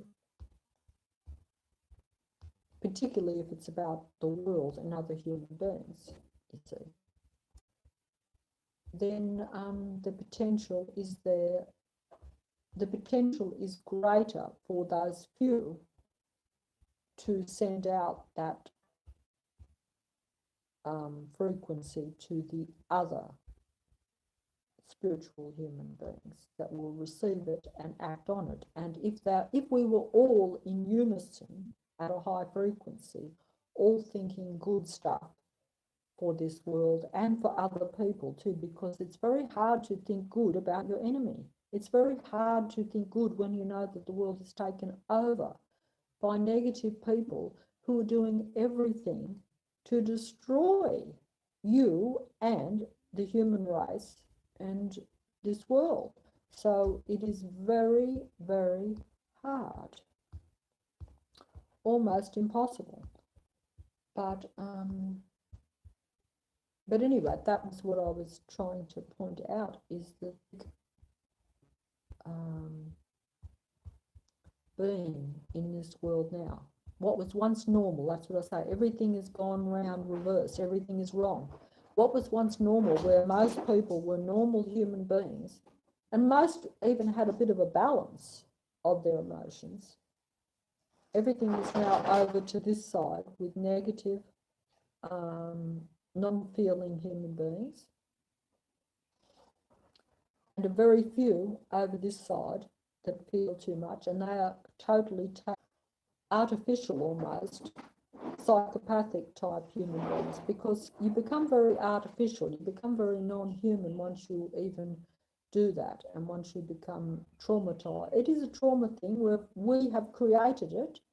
That's what I say. I have created it, and bring up your children the right way. If you neglect them and you leave it to this negative matrix world to take them over, then you will have to deal with a world of psychopathic, negative, artificially intelligent or artificially unintelligent human beings, I would say, that will rule this world. Because I don't think that artificially, technologically controlled or manipulated or even influenced human beings are highly advanced intelligence. I don't think so, because they don't know how to use even their intelligence in a wise way that will benefit this world and themselves. It's all negative. It's largely negative for that reason. And artificial intelligence should never have been brought in. You know, it should never have, it shouldn't exist. It's an unnecessary, it can ever be. So it's not something, it was brought in as a control mechanism. It's not intelligence. It's artificial control, that's all it is. Not intelligence. It mimics humans in every way, the same way that non-humans will mimic and copy real humans in order to control real humans, okay? The same way that the narcissist and the psychopath will pretend to have emotions in order to manipulate the real human into them controlling them and getting them to do what they want. Because a real human isn't going to fall for a psychopathic, cold, anti-live person. But if that person can convince that to them, of course that real human will go for the psychopath. And that's the same as the God entity. It's the same deal. His minions and followers think that he gives them something, and he does give them something if they follow and worship him. But that's all about power and control and that sort of thing. It's a different thing. It's not an unconditional love, as I say. Whereas human beings generally are looking, real human beings have always looked for unconditional love. And that's what children, babies, should actually get. In other words, you should love your baby and your child unconditionally. That's the whole idea. And that's what we're supposed to do, but we don't do. Instead, we want them to be this or that. But in reality, you are supposed to just love them for what they are. And a bit like the cat, right? As I say, one person looks after the cat just because it's a cat. The cat doesn't have to do anything. The cat is loved regardless. The cat is loved, you feed it, you do not care whether the cat loves you even or not. Doesn't matter. You just want it to be happy, and you want it to survive, and it brings you joy just to see it. That's a human being. That's how human beings, they only want the cat if the cat has a benefit to them, serves them in some way, as I've said before. I'm repeating myself, but it's a simple thing. But like I said, the original title was I Fulfill the ARCHON Prophecy. The ARCHON Prophecy is to defeat the human race, to defeat the spiritual human being. And the ARCHON Prophecy does not care how it does this, and the ARCHON Prophecy could, I'm not sure about this, but it could well be a little bit like some psychopathic, narcissistic people, to where they will sometimes, cut off their own nose to spite their face, shall we say, that saying. And that means simply that, you know what it means, but it really, I'm repeating it, but it really means that they are prepared to, I saw a movie yesterday. This sums it up, okay? I saw a movie only yesterday. This sums it up. It's an old movie called Leave Her to Heaven, 1940s. This lady in this, right? She falls in love with this fella, right? And she is very beautiful. And this fella's a nice man. She falls in love with him, but she's possessive. She's narcissistic. Doesn't say this in the movie, but this is what she is. And she's very possessive. She's seduced him, and he's fell in love with her. They get married. But you see, she's a control freak. She's insecure. She's in a funny state of mind, like God and like psychopathic, narcissistic people, they're never stable. The fella loves her. He's married her. He's happy with her. He thinks the sun shines out of her. But she's still jealous if, you know, he likes something else a little bit or something like that. She's jealous and sees even any friend or any other people that he associates as a bit of a threat to her. She has to be the whole thing, like the God entity and like his minions, and like the psychopath, the narcissist, shall we say, has to have the whole cake. Not satisfied with 3/4 and perhaps him seeing a few other people. He can't have another friend or have any love in a different way than anyone else. And so she deliberately lets this little boy that the fella, I think it's a relative of his or something, drown. Deliberately, cold-heartedly, doesn't care less about it. He doesn't know that, of course, and she fakes it and pretends she tries to save him. But anyway, she gets away with that, but eventually she does it with another person too. Kills, actually let someone else die too. Oh, she kills her own baby too because she doesn't want to have a baby and share the love. Literally throws herself down the stairs so the baby's not, aborted, shall we say, whatever. This is an old movie. But anyway, and he doesn't know that because he's looking forward to the baby. But eventually he finds out what she's done, right? Like, I'm leaving you. You're finished now. You killed the boy and you aborted the baby and you're possessive lunatic, really, which is true, even though she always presented it. He's going to get away with that. No way is he going to leave me. I'm beautiful. But no, she was so possessive and so dominating. She killed herself with poison and set him up for the murder.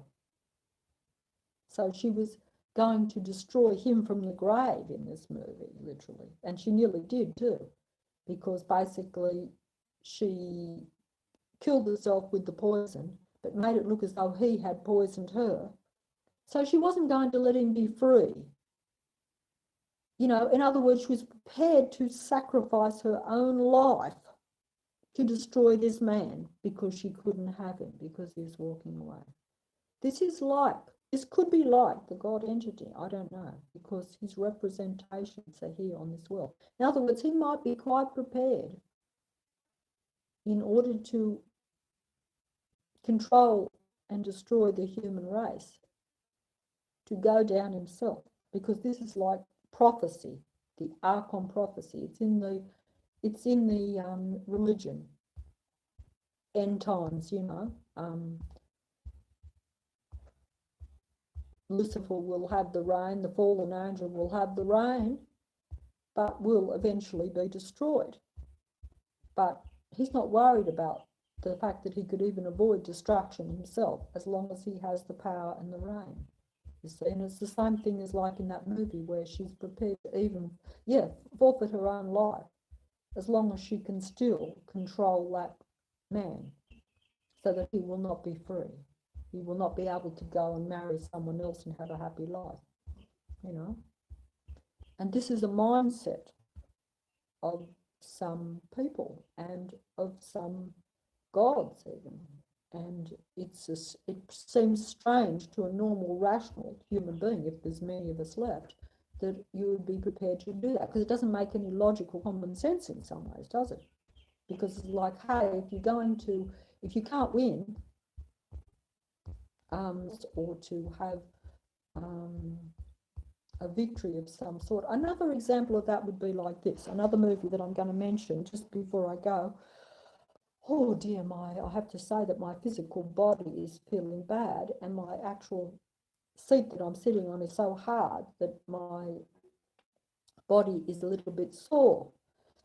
This is the physical, you see. This is all set up. I mean, I could say that I should have took more control over this. But also, in answer to that thing about noises and things, yes, everything is pretty much set up and controlled by this world. Yes, there will be a physical, rational explanation for everything that happens in this life. There will. In other words, I could look out the door and say there's something banging out there. And that's random. That's what most people would say. But the reality is, it is a set-up situation. The reality is either that the people who do it are mind-controlled, or that the people who do it might be paid by someone else to do something, bribed. There's a million ways that the world is controlled and directed by the Archon God and his minions. His minions and followers will follow his directions because they will see that as a benefit to them. Okay? Now, like I say, there's different ways that followers and minions are rewarded. I do not know all the details. I've looked into some of it because I've had to. But most people can easily be bribed for that matter, so it's not that difficult to